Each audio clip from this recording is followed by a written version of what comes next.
మనం అనుకుంటాం కాటేజీలు తీసుకుని కాటేజీల్లో పడుకుని ఆర్జిత సేవ టిక్కెట్లు పుచ్చుకొని వెంకటాచలం వెళ్లి తలనీలాడివ్వడానికి మొహమాట పడిపోయేటటువంటి చదువుకున్న ప్రబుద్ధులున్న ఈ రోజుల్లో వెంకటాచలం వెడితే ట్రంక్ పెట్టి నెత్తి మీద పెట్టుకుని పిల్లలతో రోడ్ల మీద పడుకుని తలనీలాలు ఇచ్చి ప్రసాదం తెచ్చి పూజ చేసి పంచుకుంటారు వాళ్ళు భక్తులంటే. అటువంటి చెప్పులు కుట్టేటటువంటి వాడు వెంకటాచల క్షేత్రంలో స్వామికి చెప్పులు ఇచ్చి కొండ నడిచెక్కి స్వామికి నమస్కారం చేసుకుని పొంగిపోయిన హృదయంతో ఇంటికొచ్చాడు. ఇంటికొచ్చి ఇంట్లో కూర్చుంటే తన ఇంటి మేడ మీద ప్రతిరోజు అన్నం వండుకోవడానికి తినడానికి కావలసినంత డబ్బు లేక భార్య దొరికిన కాశీని బియ్యం నీళ్లలో తడిపి ఎండబెట్టి పిండి చేస్తుంది. ఆ పిండి ముద్దలన్నా చేసుకుంటారు, సంకట అంటారు, సంకటన్నా చేసుకుంటారు, అట్టుముక్కలు పోసుకు తింటారు వాళ్ళు. దానికోసం పిండి ఆరబోసింది. భార్య పిండి తీద్దామని మేడెక్కింది. ఆ పైకి ఎక్కి చూసింది. మేడంటే వాళ్ళకి మేడ ఉంటుందా? ఆ ఉన్నటువంటి పాక మీద బట్ట లాంటిది వేసి చిన్న మంచం మీద ఆ పిండి పోసింది, కుక్కలు అవి వచ్చి తినేయకుండా. ఆవిడ మళ్ళీ వెళ్ళి ఆ పిండి తీద్దాం అనుకుంది. ఆ పిండి మీద ఒక పాదం కనపడింది ఆవిడికి. రేఖా మజద్ధ సుధాక లసాత పత్ర వజ్రాంకుశాంబురుహ కల్పక శంఖచక్రై భవ్యైరలంకృత తలౌ పరతత్వ చిహ్నై శ్రీ వెంకటేశ చరణౌ శరణం ప్రపద్యే.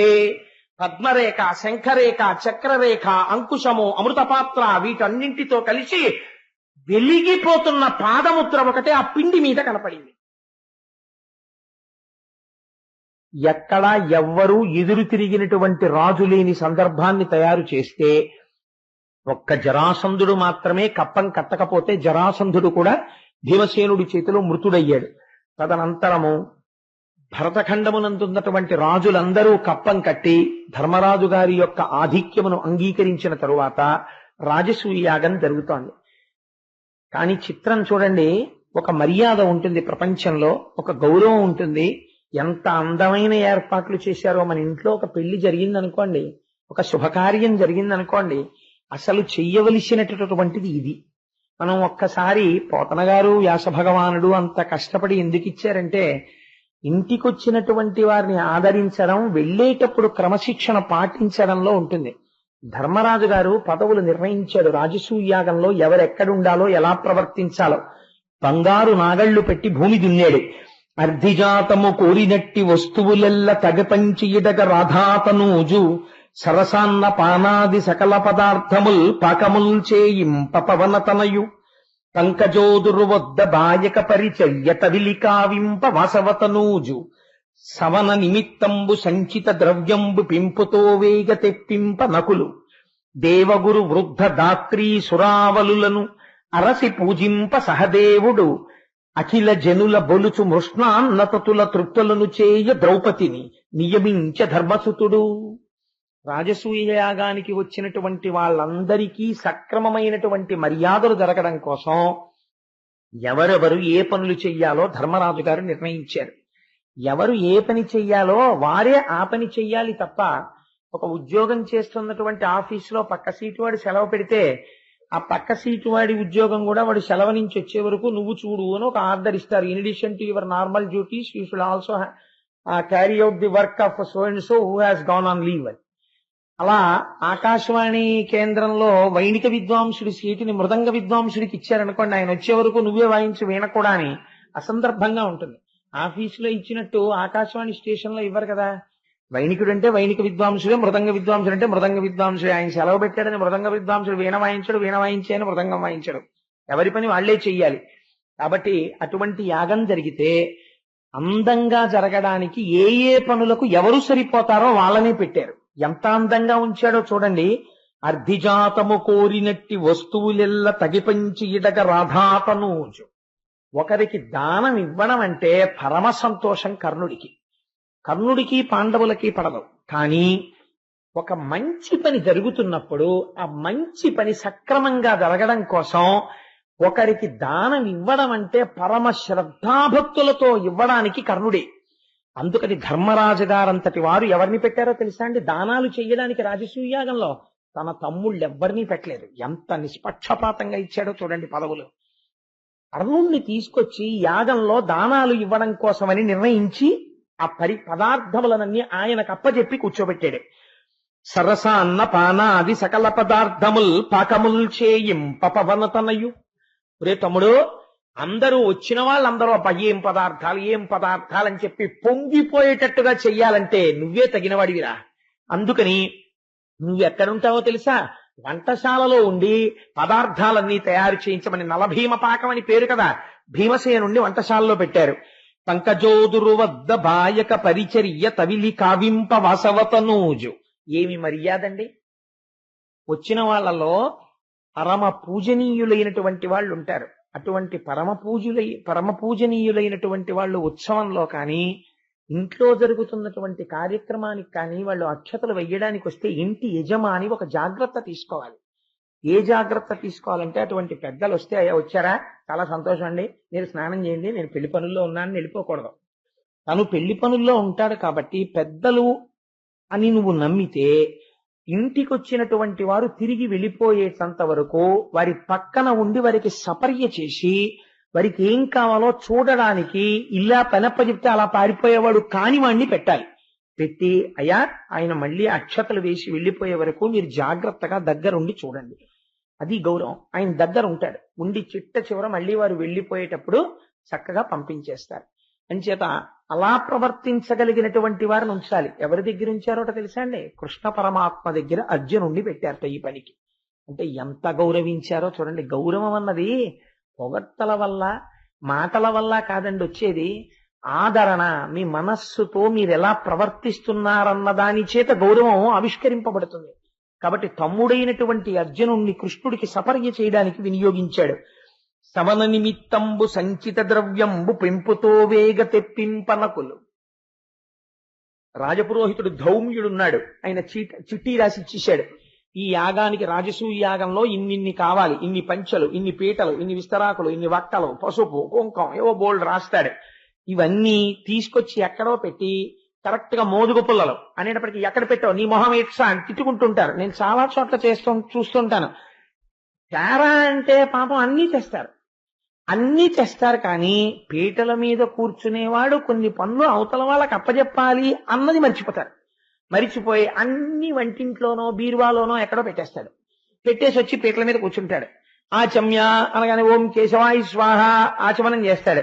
ఏమంటే ఒట్టివేరులేవి అన్నారు అనుకోండి, బీరువా తాళాలు ఎవరికి పడితే వాడికి ఇవ్వడం అనుమానం. అందుకని సభలో ఒకసారి ఇలా చూస్తుంది.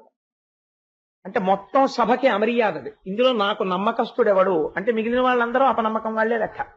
ఎవరో వాడిని పిలుస్తాడు, పిలిచి తాళాలు ఇచ్చి వట్టివేర్లు తీసుకుని వెంటనే పట్టుకొచ్చి తాళాలు ఇచ్చే అంటాడు. మళ్ళీ వాడు ఆ వట్టివేర్లు అట్టుకొస్తాడు. ఎందుకంటే అల్లరి అలా ఉండకూడదు. ఒక కార్యక్రమం చేసినప్పుడు చాలా అందంగా ఉండాలి, దానికి తగిన బాధ్యత ఉన్నవాడిని ఉంచాలి. నకులుణ్ణి తీసుకొచ్చి ఎటువంటి పనికి అప్పజెప్పారో చూడండి. ఆ యాగమునందు వైదికమైనటువంటి క్రతువులో వాడబడేటటువంటి సమస్త పదార్థములను వాళ్ళు ఎక్కడ ఏది అడిగితే అది సిద్ధంగా అందించడానికి, అవన్నీ తీసుకొచ్చి సిద్ధం చేయడానికి నకులుడికి అప్పజెప్పాడు.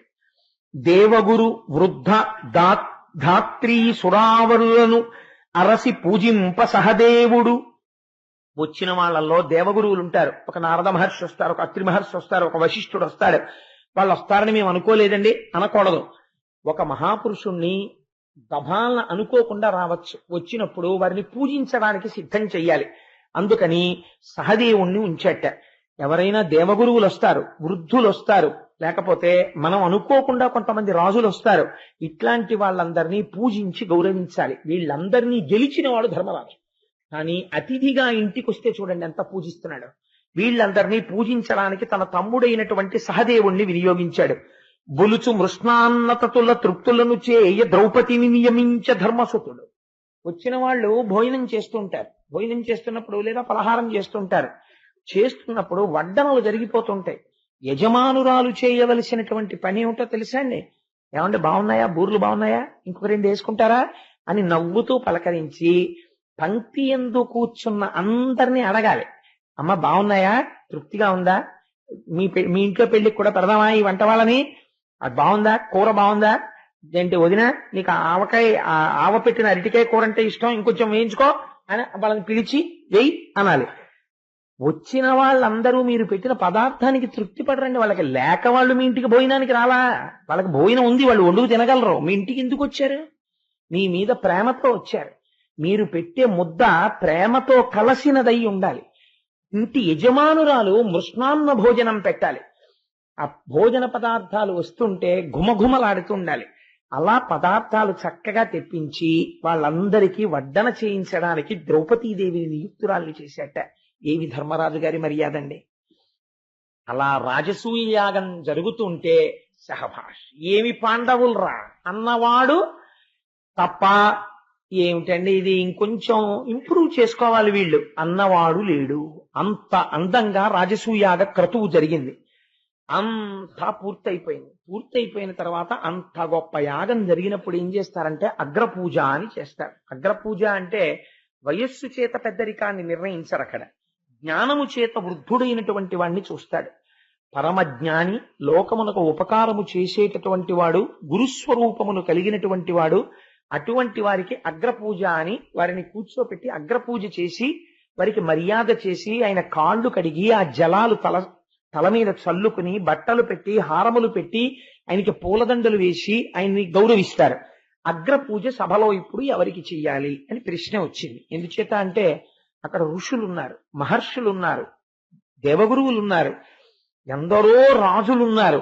ఇంతమంది ఉన్న సభ ఎవరికి చెయ్యాలి అగ్రపూజ అని ధర్మరాజు గారు ఆలోచన చేస్తుంటే పుట్టతుదవాడు, పుట్టుక చేత వయస్సు చేత చిన్నవాడైన బుద్ధిలో బృహస్పతి సహదేవుడు లేచాడు.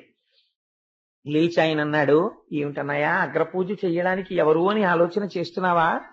కాలము, దేశమున్, క్రతువు, కర్మము, కర్తయు, భోక్తయున్, జగజ్జాలము, దైవమున్, గురువు, సాంఖ్యము, మంత్రము, అగ్ని, ఆహుతుల్, వేళలు, విప్రులున్, జనన వృద్ధి లయంబుల హేతుభూతముల్, శీలలతానయై తగవెలంగడు నెక్కటి తేజమీషుడు. ఎంత గొప్ప మాట చెప్పాడో చూడండి. శ్రీ మహావిష్ణువు అన్న మాటకి వ్యాఖ్యానం చేశాడు సహదేవుడు. ఎంత కృష్ణుడు అగ్రపూజకర్హుడు అనలేదు. అన్నయ్య ఈయన ఈశ్వరుడు అన్నయ్య అన్నాడు. ఇందుచేత ఈశ్వరుడో తెలుసా? కాలము బయట కదిలిపోతున్న కాలరూపము ఇక్కడ నిలబడిన ఈయనే. దేశమున్ ఒక ప్రదేశంలా కనపడుతూ ఎక్కడికక్కడ కనపడుతున్నటువంటి ఈ సమస్త భూమండలము ఆయనే. క్రతువు ఇప్పుడు నువ్వు చేసిన యాగం ఆయనే. యజ్ఞభృత్యజ్ఞకృత్యజ్ఞీ యజ్ఞభుక్యజ్ఞ సాధన యజ్ఞాంతకృత్యజ్ఞగుహ్యం అన్నమన్న అదయేవచ. ఆ యజ్ఞం ఆయనే. కర్తయు చేసినవాడు ఆయనే. భోక్తయున్ ఆ యజ్ఞ ఫలాన్ని నువ్విచ్చిన హవిస్సులు తిన్నవాడు ఆయనే.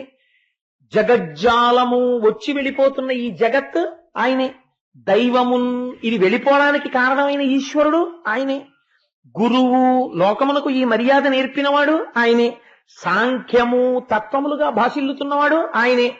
మంత్రము మననము చేత రక్షించేటటువంటి మంత్రస్వరూపం ఆయనే. అగ్ని వెలుగుతున్న అగ్ని ఆయనే. ఆహుతుల్ స్వాహ అని వేస్తున్నటువంటి ఆ పదార్థం, ఆ వేయబడుతున్న పదార్థం ఆయనే.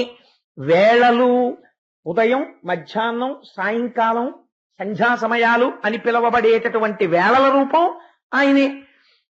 విప్రులు బ్రాహ్మణులుగా కనపడి ఈ వేదమునంతటినీ కూడా ప్రచారము చేసేటటువంటి రూపము ఆయనే.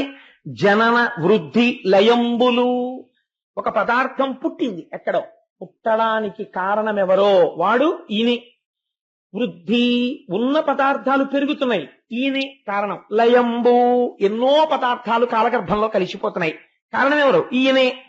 హేతుభూతముల్ వీటన్నిటికీ కారణమైన వాడెవడో ఆయనే.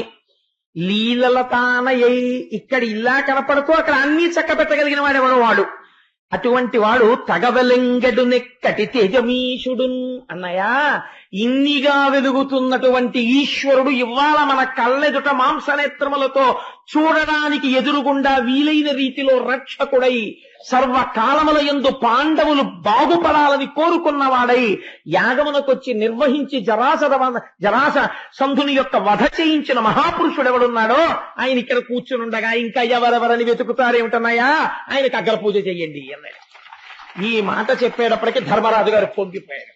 మాట చెప్పడం కాదండి, చెప్పే మాట ఎదిరించలేనిదై ఉండాలి. అది ఆవిష్కరణ అంటే. కృష్ణుడికి అగ్రపూజ చేయండి అన్నారు అనుకోండి, ఎందుకు చేయాలి అని ఎవరైనా అడగచ్చు. కృష్ణుడికి అగ్రపూజ చెయ్యండి కాదు, కృష్ణుడు ఏమిటి చెప్పాడు. కృష్ణుడు అన్న మాట వాడలేదు, కృష్ణుడు ఎవరు చెప్పాడు సహదేవుడు. అర్థం చేసుకున్నాడు. ఎంతటి మహాజ్ఞానం చూడండి సహదేవుడు అంటే. అందుచేత ఆ సహదేవుడు చెప్పగానే ఆ ద్రౌపదీదేవిని తీసుకుని చక్కటి కనక బంగారముతో చేయబడినటువంటి జలపాత్రలను చేత్తో పట్టుకుని 5 అన్నదమ్ములు, కుంతీదేవి, ద్రౌపదీదేవి అందరూ వెళ్లి కృష్ణ పరమాత్మ యొక్క పాదాల దగ్గర కూర్చుని ఒక బంగారు పళ్ళెని తీసుకొచ్చి ఆయన కాళ్ళ కింద పెట్టారు. పెట్టి ఆ ద్రౌపదీదేవి ఆ బంగారు పాత్రలోంచి నీళ్లు పోస్తుంటే ఆయన కాళ్ళు కడిగారు. మునిజనమానస మధుకర వనజాతములైన ఎట్టి వారి జడలలోచను పదయుగల ప్రక్షాళనముగి గాలించి తజ్జలంబులు భక్తిన్ తానును కుంతియు అనుజులు మానుగ ద్రుపదజయును మస్తకముల పెంపూనిన నియతి ధరించి మహానందము పొంది రతిశయ ప్రీతిన్. ధర్మరాజు గారు కాళ్లు కడుగుతుంటే 4 అన్నదమ్ములు పుష్పాలు వేస్తూ నమస్కరిస్తూ కూర్చుంటే ద్రౌపదీదేవి నీళ్లు పోస్తే ఆ కృష్ణ పరమాత్మ కాళ్లు కడిగి పళ్ళెంలోకి వచ్చినటువంటి ఆ పాద ప్రక్షాళన జలాన్ని తీసుకుని ధర్మరాజు గారు తన శిరస్సు మీద చల్లుకుని కుంతీదేవి శిరస్సు మీద, ద్రౌపదీదేవి శిరస్సు మీద, తమ్ముళ్ల శిరస్సుల మీద నీళ్లు చల్లాడు. చల్లి చెంచత్కాంచిన రుచిరోదంచిత వస్త్రముల నూతనార్క ప్రభల్మించిన రత్నంబుల పూజించన్ ధర్మజుండు కృష్ణు జిష్ణు సహిష్ణు. తెల్లటి వస్త్రద్వయాన్ని తీసుకొచ్చి కృష్ణ పరమాత్మకి బహూకరించి ఆయన మెడలో అపర సూర్య భగవానుడా అన్నట్లుగా వెలిగిపోతున్నటువంటి హారములు తెచ్చి ఆయన మెడలో వేసి ఆ కృష్ణ పరమాత్మకి సమర్పించి ఆయనకి తాంబూలం ఇచ్చి తమ తమ శిరస్సులు ఆయన పాదములకు తగిలేటట్టుగా పరమ వినయంతో 5 అన్నదమ్ములు నమస్కరించి చేతులు కట్టుకుని ఆయన పక్కన నిలబడ్డారు అగ్రపూజ చేసి. సభలో ఉన్న వాళ్ళందరూ పొంగిపోయారు. కాలం మూడినవాడు ఒకడు ఉంటాడు, వాడికి ఈశ్వర ధిక్కారం ప్రారంభం అవుతుంది. కాబట్టి శిశుపాలుడు లేచన్నాడు, గురుదేవ శూన్యుండు కులగోత్రరహితుండు తల్లిదండ్రులెవ్వరో తడవగాన ముప్పుల పొరలెడు ఆది మధ్యావసానంబులందరయ మానంబులేదు బహురూపి అయి పెక్కు భంగుల వర్తించు వావివర్తనములు వరుసలేవు పరికింప విగత సంబంధుండు తలపోయ మానిమిత్తమున మానిసయ్యే బరగ మున్ను యయాతి శాపమున చేసి వాసికెక్కెదు ఈ అదవ వంశమెల్ల బ్రహ్మ తేజంబునెల్ల కోల్పడిన ఇతడు బ్రహ్మ ఋషి సేవ్యుడుగొని గోపాలకుండు. ఆయన లేచి అన్నాడు, ఈయన పుట్టినటువంటిది గోపాలుల యొక్క కుటుంబంలో. అసలు ఇంకా మాట్లాడితే అసలు ఈయన ఎక్కడ పుట్టాడో ఆవిడకి తెలియదు. కొంతమంది అంటారు దేవకీ వసుదేవులకు పుట్టారంటాడు, చాలా మంది అంటారు అసలు కళ్ళు తెరిచేటప్పటికి యశోదానందుల దగ్గర ఉన్నాడంటారు. ఎక్కడ పుట్టాడో ఆవిడకి తెలియదు. ఈయన కులం తెలియదు, గోత్రం తెలియదు, వావి లేదు, వరస లేదు. ఎంతమంది గోపకాంతలతో రమించాడో, ఎంతమందితో తిరిగాడో ఇది నడువడి అని చెప్పడం కుదరదు. కానీ ఇందులోనే ఆంతరముగా స్తోత్రం కూడా చేశాడు. ఇది నడువడి అని చెప్పడం కుదరదు, అలా ప్రవర్తిస్తూ ఉంటారు. అటువంటి వాడు, వావి వరసలు లేనివాడు, మానమర్యాదలు ఎరుగనివాడు, ఇటువంటి వాడికి అగ్రపూజ. సభలో వీడికన్నా తగినవారు లేరా? కృష్ణుడికి అగ్రపూజ ఏమిటి? ఇటువంటి కృష్ణుడు అగ్రపూజ అందుకున్నందుకు గాను ఇప్పుడే కృష్ణుడిని శిక్షిస్తాను అని తన గదాదండం తీసుకుని కృష్ణుడి మీదకి వెడుతున్నాడు. వెడుతుంటే కృష్ణ పరమాత్మ చూసి ఒక చిరునవ్వు నవ్వి వెంటనే సుదర్శన చక్రాన్ని స్మరించి ఆ చక్రాన్ని శిశుపాలుడి మీదకి ప్రయోగించారు. 100 తప్పులు పూర్తయిపోయాయి. మేనత్తకి మాటిచ్చారు 100 తప్పుల వరకు కాపాడతాను అని. ఆ అధిక్షేపణతో 100 తప్పులు పూర్తయ్యాయి. సుదర్శన చక్రాన్ని ప్రయోగించగానే అది శిశుపాలుడి యొక్క కుత్తుక కత్తిరించి కింద పడిపోయింది. ఆ తల కింద పడిపోగానే సభలో హాహాకారాలు మిన్నుముట్టాయి. అందరూ కూడా శ్రీకృష్ణ పరమాత్మ జోలికెళ్లి దుర్మార్గుడు మరణించాడు అన్నారు. తదనంతరము అవబృధ స్నానము అని చేస్తారు. యాగం అంతా పూర్తయిపోయిన తర్వాత యాగకర్తలందరూ వెళ్లి స్నానం చేస్తారు. అలా చక్కగా నదీ జలాలలో అవబృధ స్నానం చేసి తిరిగి వచ్చి పరమ సంతోషంగా ధర్మరాజు గారు రాజ్యం ఏలుతున్నాడు. కృష్ణ పరమాత్మ తిరిగి ద్వారకా నగరాన్ని చేరుకుంటున్నారు. ఈలోగా సాళ్వుడనబడేటటువంటి ఒక రాజు, నేను కొద్దిగా సంక్షిప్తం చేస్తున్నాను ఇవాళ. సాళ్వుడనబడేటటువంటి రాజు కృష్ణ పరమాత్మ మీద పెంచుకున్న ఆగ్రహం చేత పరమశివుడి గురించి ఘోరమైన తపస్సు చేశాడు. ఎంత ఘోరమైన తపస్సు అంటే రోజుకి గుప్పెడు మట్టి మాత్రమే తినేవాడు.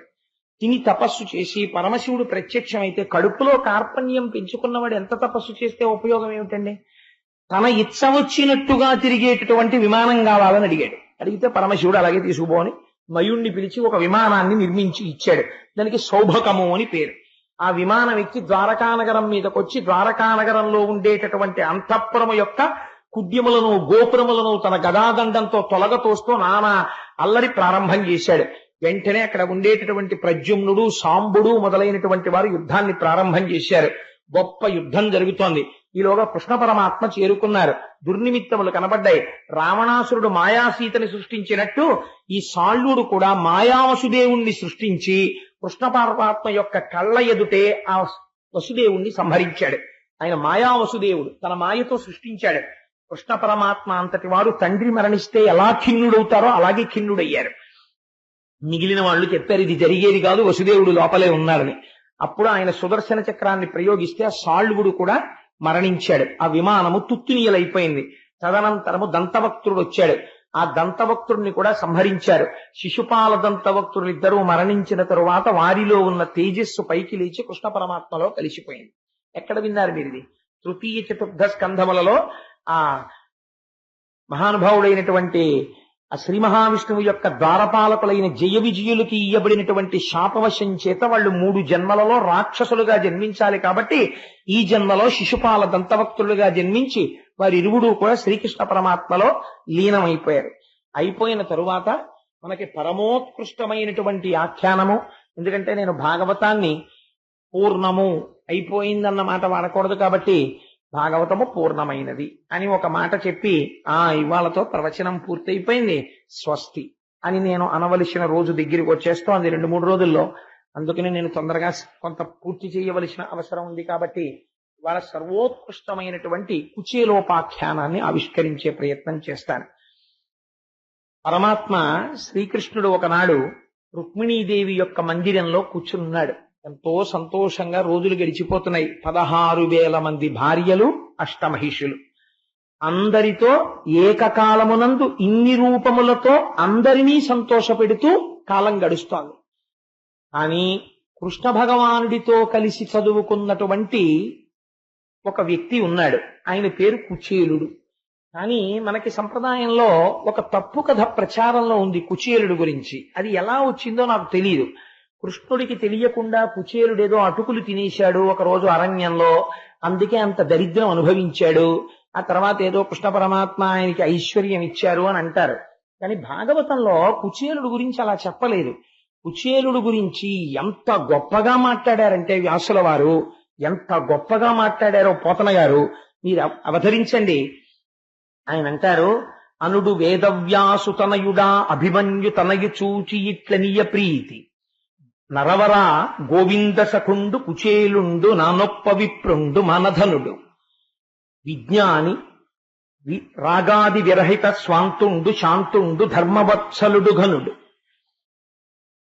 బ్రహ్మవేత్త దారిద్ర్యంబు బాధింప వరుల కార్పణ్య బుద్ధి నడుగబోవక తనకు తానబ్బినట్టి కాసు 10,000 నిష్కముల్ కాతలంచి ఆత్మ మోదించి పుత్ర దారాభిరక్ష ఒక విధంబుగ చేయుచునుండునంత. అంత గొప్ప విశేషణాలు వేశారు కుచేలుడికి. కుచేలుడు ఎటువంటి వాడు అంటే అనుడు వేదవ్యాసతనయుడు. వేదవ్యాసతనయుడు అంటే వ్యాసుడు కుమారుడైన శుకుడు చెప్తున్నాడు ఎవరితోటి? అభిమన్యుతనయు చూచి ఇట్లనియ ప్రీతి. అభిమన్యుడి యొక్క కుమారుడైన పరీక్షిత్తుని చూసి చెప్తున్నాడు. ఏమని? నరవరా, ఓ రాజా నీకు చెప్తాను విను. ఆ కుచేలుడు ఎటువంటి వాడో నీకు తెలుసా? గోవింద సఖుండు కుచేలుండు నానొప్ప విప్రుండు మానధనుడు. అపారమైనటువంటి మానాభిమానములు కలిగినటువంటి వాడు. యాచన చెయ్యడానికి సిగ్గు విడిచిపెట్టాలి. సిగ్గు విడిచిపెట్టిన వాడు కాడు, మానాభిమానములున్నవాడు. నానొప్ప విప్రుండు, గొప్ప బ్రాహ్మణ తేజస్సున్నవాడు. నానొప్ప విప్రుండు మానధనుడు విజ్ఞాని నీరాగ విరహిత స్వాంతుండు శాంతుండు ధర్మవత్సలుడు ఘనుడు. ఆయన అభిమానము, రాగములు, నా కొడుకు, నా కూతురు, నా భార్య, ఇలాంటి అనుబంధాలకి అతీతంగా నిరంతరము బ్రహ్మమునందు రమించేటటువంటి మనస్సున్నవాడు, ఈశ్వరుణ్ణి లోకమునందు దర్శనము చేయగలిగినటువంటి సమర్థుడు. అందుచేత విజ్ఞాని, రాగాది విరహత స్వాంతుండు, శాంతుండు, ధర్మవత్సలుడు గనుడు. ధర్మం అంటే మహా ఇష్టం మహానుభావుడికి. ధర్మవత్సలుడు ఘనుడు. విశేషించి ఆయన బ్రహ్మవేత్త, విజితేంద్రియుండు, ఇంద్రియములను గెలిచినవాడు. ఇంద్రియములను గెలవడం అంటే మాటలు కాదండి. వ్యాసుల వారు కితాబులు ఇచ్చారు కుచేలుడికి. ఇంద్రియాల్ని గెలిచాడయా కుచేలుడు అని. విజితేంద్రియుండు, బ్రహ్మవేత్త, గొప్ప బ్రహ్మజ్ఞాని కుచేలుడు. బ్రహ్మవేత్త, దారిద్ర్యంబు బాధింప, కార్పణ్య బుద్ధి ఒరులత నడుగపోవక తనకు తానబ్బినట్టి కాసు 10,000 నిష్కముల్గా తలంచి ఆత్మ మోదించి పుత్ర ధరాభిరక్ష ఒక విధంబుగ చేయుచునుడునంతా. తనకి లేదు అని ఉన్నవాడెవరైనా కనపడి తనకి నమస్కరిస్తే చెయ్యి చాపి ఇలా అడగడం తెలియనివాడు. తనకి ఏమీ లేకపోయినా ఆ దరిద్రంతో తృప్తిలో ఉన్నవాడు. చాలు నాకు ఈశ్వరుడి పాటిచ్చాడంటాడు. ఏమి ఇచ్చాడు? ఏమీ లేదు. ఏమీ లేకపోయినా నాకు అన్నీ ఉన్నాయని తృప్తి పడిపోతాడు. నాకు ఈశ్వరుడు ఇది ఇవ్వలేదు అని అనడము తెలియనివాడు. అంతటి మహాభక్తుడు. కాబట్టి ఆత్మ మోదించి పుత్ర ధరాభిరక్ష ఒక విధంబుగ చేయుచునుండునంతా. కాసు 10,000 నిష్కముల్గా తలంచి, తనంత తాను ఒక కాసు దొరికిందనుకోండి, 10,000 రూపాయలు ఈశ్వరుడిచ్చినట్టుగా తృప్తి పడిపోయి దానితోనే ఉన్న దానితో భార్యా బిడ్డల్ని పోషించుకుంటూ పరమ తృప్తితో జీవితాన్ని గడుపుకున్నటువంటి బ్రహ్మజ్ఞాని, మహాభక్తుడు, గోవింద సఖుడు, మహానుభావుడు కుచేలుడు. అటువంటి కుచేలుడు ఒకానొక నాడు ఇంత దరిద్రం అనుభవిస్తున్నా ఎన్నడూ కృష్ణ భగవానుడి దగ్గరికి కూడా వెళ్ళి చెయ్యి చాపి కృష్ణ నాకు సహాయం చేస్తావా అని అడగడము తెలియనటువంటి వాడైన. అటువంటి వాణ్ణి ఒక రోజున భార్య పిలిచి అంది. ఆవిడ అనురక్త.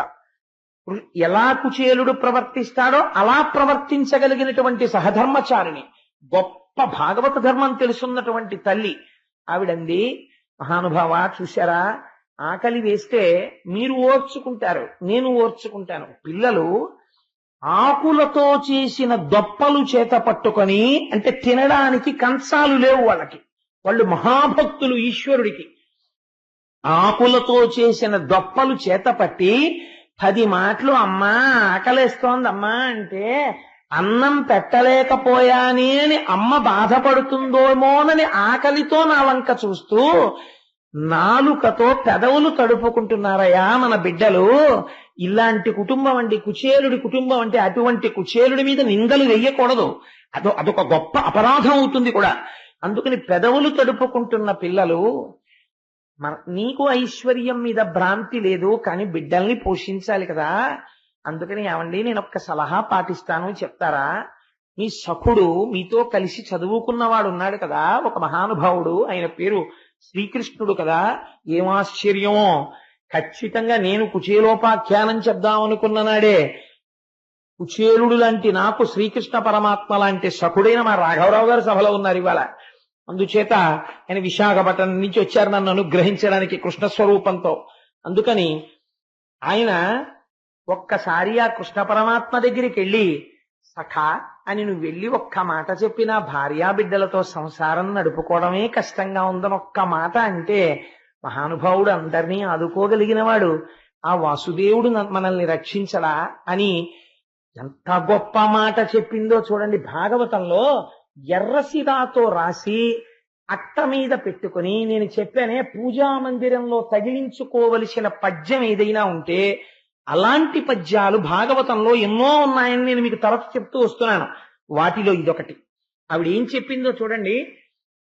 కలలోనన్మున్నిరుంగని మహా కష్టాత్ముడైనట్టి దుర్బలుడాపత్సమయంబునన్ నిజపదాబ్జాతంబు ఉల్లంబునం తలపన్ అంతన వచ్చి ఆర్తిహరుడై తన్నైన ఇచ్చుం సునిశ్చిత భక్తి భావముల భజించు వారికి దడే సంపద్విశేషోన్నతుల్. అది భార్య అంటే.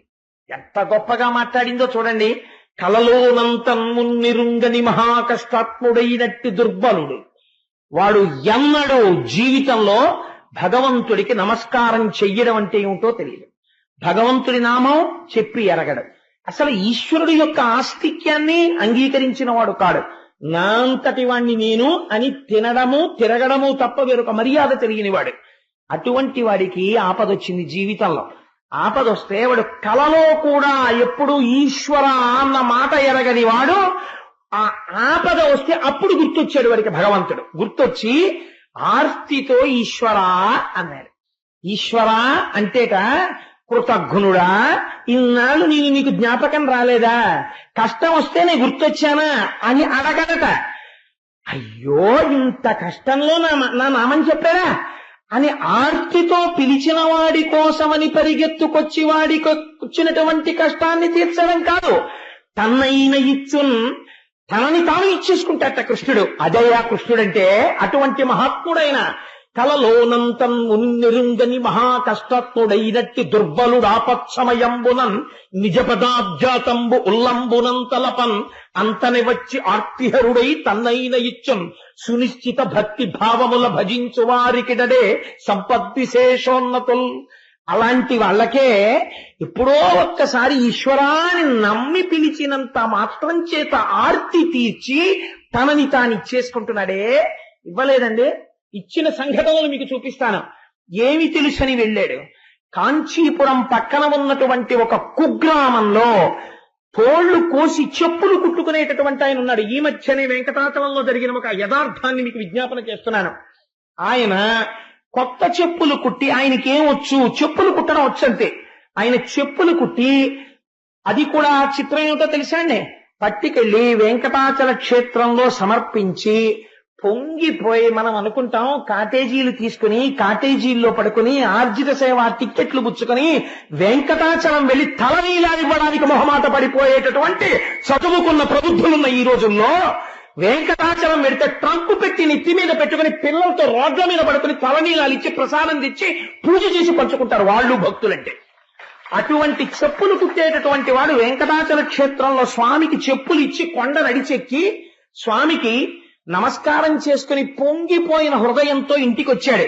ఇంటికొచ్చి ఇంట్లో కూర్చుంటే తన ఇంటి మేడ మీద ప్రతిరోజు అన్నం వండుకోవడానికి తినడానికి కావలసినంత డబ్బు లేక భార్య దొరికిన కాశీని బియ్యం నీళ్లలో తడిపి ఎండబెట్టి పిండి చేస్తుంది. ఆ పిండి ముద్దలన్నా చేసుకుంటారు, సంకటంటారు, సంకటన్నా చేసుకుంటారు, అట్టుముక్కలు పోసుకు తింటారు వాళ్ళు. దానికోసం పిండి ఆరబోసింది. భార్య పిండి తీద్దామని మేడెక్కింది. ఆ పైకెక్కి చూసింది. మేడంటే వాళ్ళకి మేడ ఉంటుందా, ఆ ఉన్నటువంటి పాక మీద బట్ట లాంటిది వేసి చిన్న మంచం మీద ఆ పిండి పోసింది, కుక్కలవి వచ్చి తినేయకుండా. ఆవిడ మళ్ళీ వెళ్ళి ఆ పిండి తీద్దాం అనుకుంది. ఆ పిండి మీద ఒక పాదం కనపడింది ఆవిడికి. రేఖా మజద్ధజ సుధాక లసాత పత్ర వజ్రాంకుశాంబురు హకల్పక శంఖచక్రై భవ్యైరలంకృత తలౌ పరతత్వ చిహ్నై శ్రీ వెంకటేశ చరణౌ శరణం ప్రపద్యే. పద్మరేఖ, శంఖరేఖ, చక్రరేఖ, అంకుశము, అమృతపాత్ర వీటన్నింటితో కలిసి వెలిగిపోతున్న పాదముద్ర ఒకటే ఆ పిండి మీద కనపడింది. ఆవిడ చూసి ఆ పాదముద్ర చూసి పొంగిపోయి ఏమిటి పాదముద్ర అని భర్తకి చెప్పింది. ఆయన వచ్చి చూసి ఈ ముద్ర చూస్తుంటేనే అవ్యాజమైన ఆనందం వస్తోంది. పెద్దలు పంతులు గారిని ఎవరినన్నా తీసుకొస్తానని తీసుకొచ్చి చూపించాడు. తీసుకొస్తే ఆయన చూసి అయ్య బాబోయ్ ఇది వెంకటేశ్వరుడి పాదం రా అన్నాడు. వెంకటేశ్వరుడి పాదం పిండి మీద పెడితే ఆయన ఏం చేశాడో తెలుసా అండి, నాకేమొచ్చు, నా స్వామికి వచ్చి చెప్పిస్తాను.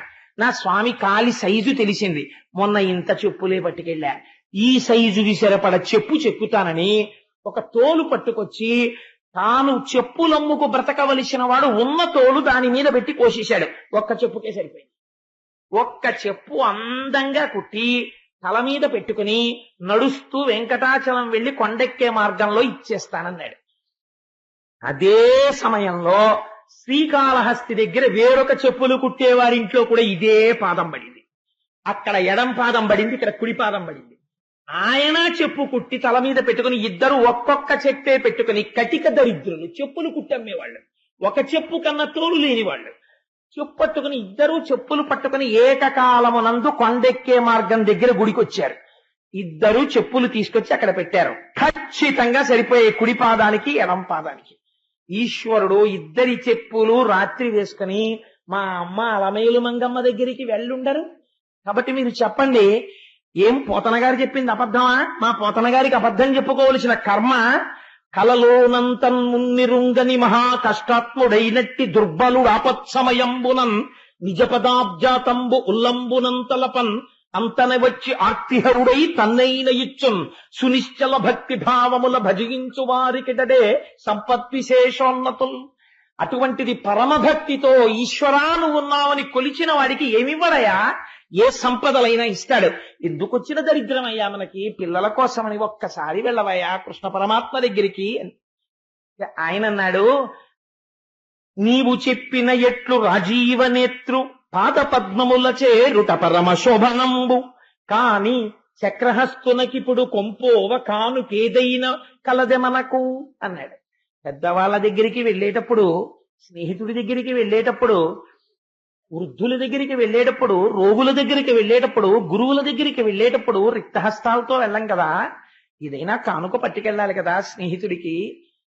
అందుకని ఆయనకి పట్టుకెళ్ళడానికి మన ఇంట్లో ఏమి కానుకుందే? నువ్వు చెప్పావు వెళ్ళమని, చాలా సంతోషం, వెడతాను.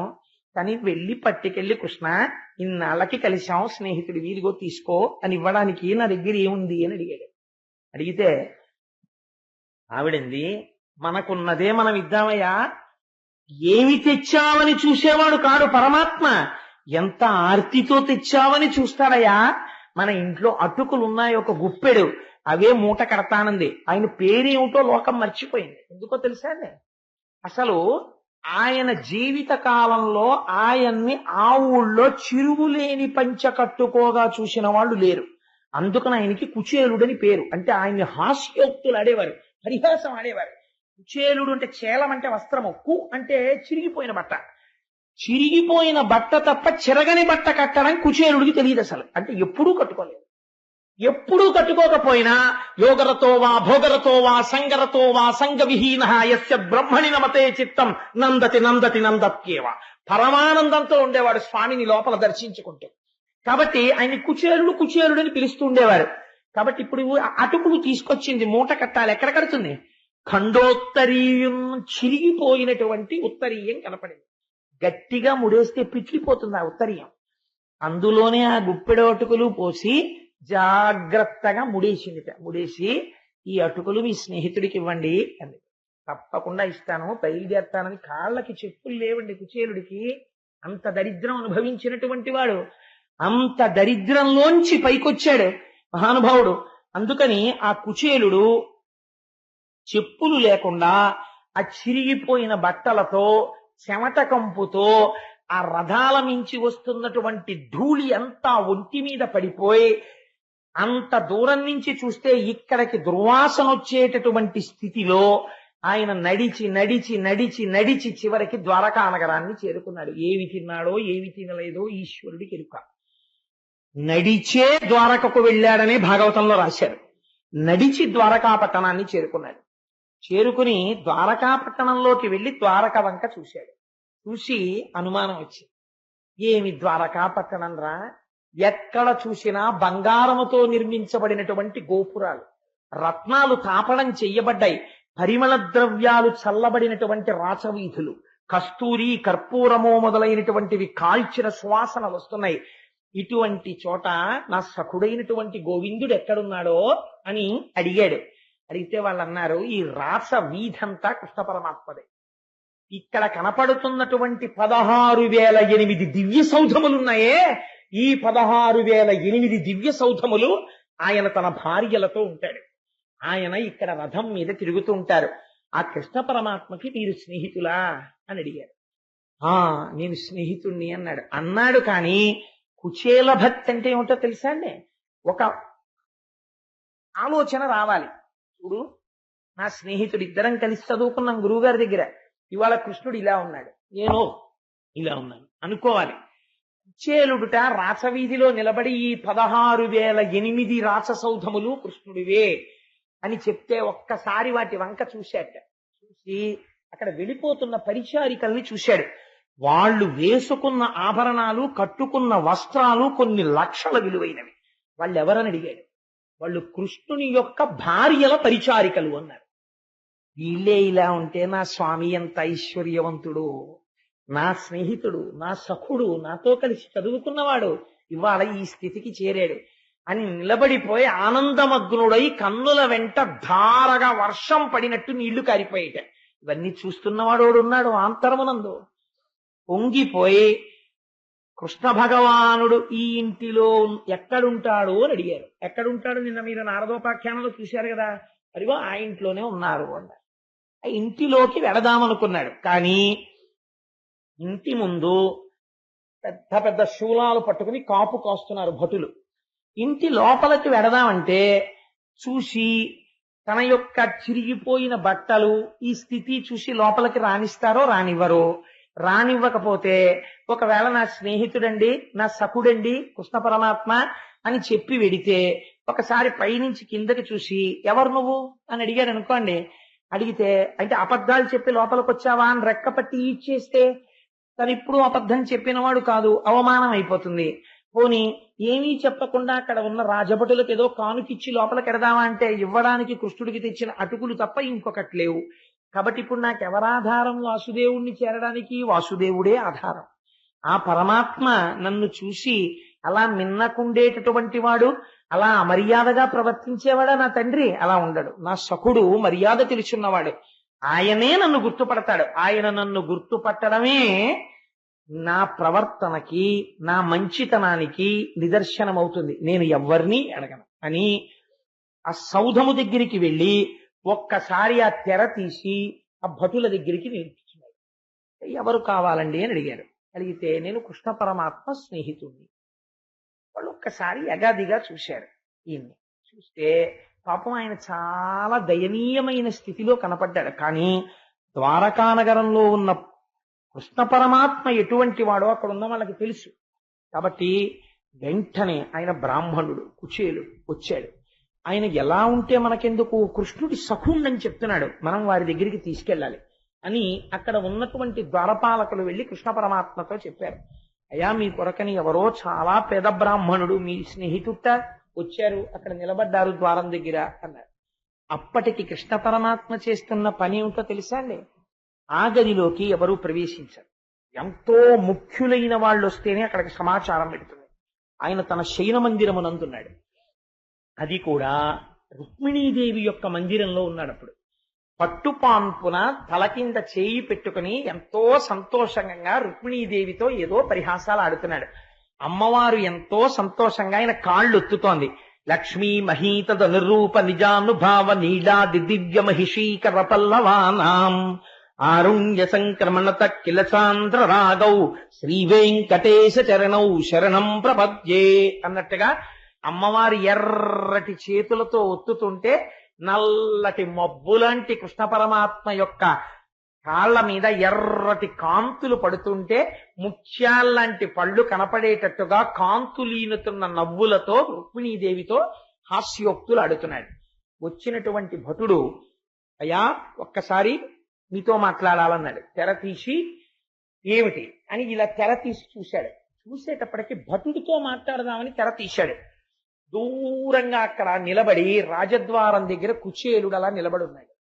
చూశాక అంత దూరంలో చూడగానే కనిడాయంచనునంత కృష్ణుడు దళ కంజక్షుడ పేద విప్రుని కృషీభూతాంగు జీర్ణాంబరున్ అశ్రాంత దరిద్ర పీడితు కృషీభూతాంగు జీర్ణాంబరున్ ఘన తృష్ణాచుర చిత్తు హాస్య నిలయున్ ఖండోత్తరీయున్ కన్కుచేలునికని అల్లంతనే సంభ్రమ విలోలుండై దిగెంతల్పమున్.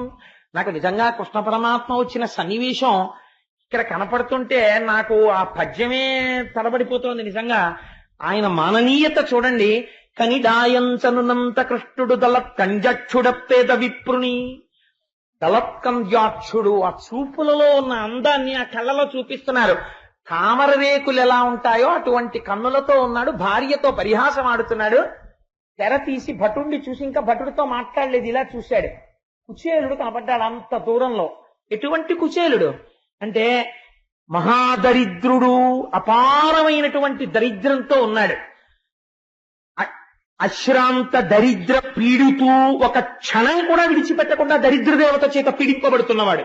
అశ్రాంత దరిద్ర పీడితు కృషీభూతాంగు, శరీరం అంతా కూడా క్షీణించిపోయే, అంటే ఉరప్పంజరంలో ఎముకలు లెక్క పెట్టవచ్చు అంత ఎముకలు పైకొచ్చేసాయి. హాస్య నిలయం, ఎవరైనా చూస్తే ఓడి బాబా అదినట్టు బాబా చిలుగుపట్లు నువ్వు అని పరిహాసమే ఆడతారు తప్ప నమస్కరించేవాడు ఎవ్వరు ఉండడు. అలా ఉన్నాడు. హాస్య నిలయం ఖండోత్తరీయం, పంచమాట దేవుడెరుగు. పంచకి కన్నం ఉంటే ఉంది, కనీసం ఉత్తరీయం కన్నం లేకుండా లేదు, దాని నిండా చిరుగులే. ఖండోత్తరీయం అల్లంతనే కని, అంత దూరంలో చూసి సంభ్రమ విలోలుండై, ఓయ్ కుచేరా ఎప్పుడొచ్చావా అని దిగంతల్పమున్ ఒక్కసారి దూకేసేట, మంచం మించి దూకి పరిగెత్తుకుంటూ వెళ్ళిపోయి గట్టిగా కౌగలించుకున్నట్ట.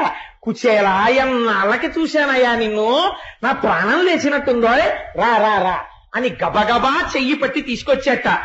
హాలుంది ముందు, దర్బార్ హాలు, అందులో కూర్చోబెట్టలేదు, తిన్నగా తీసుకెళ్లిపోయాడు. రుక్మిణీదేవి తాను తప్ప అన్యులు ఆ పాన్పుని ముట్టరు. అటువంటి హంసతూలికా తల్పం ఆ తల్పం మీద కూర్చోబెట్టి అట్లు కూర్చుండబెట్టి నెయ్యమున కనక కలిస సలిలమున కాళ్ళు కడిగి, ఓయ్ రుక్మిణి ఎవరొచ్చారో తెలుసా, నా అనుంగు మిత్రుడు కుచేరుడు వచ్చాడు, రా పట్రా బంగారు చెంబుతో నీళ్లు పట్రా, మన అదృష్టం ఇవాళ నా స్నేహితుడు వచ్చాడన్నాడు. అయ్య బాబో ఇదేమిటి అల్లరని ఆవిడ గబగబా బంగారు చెంబుతో నీళ్లు పట్టుకొచ్చింది.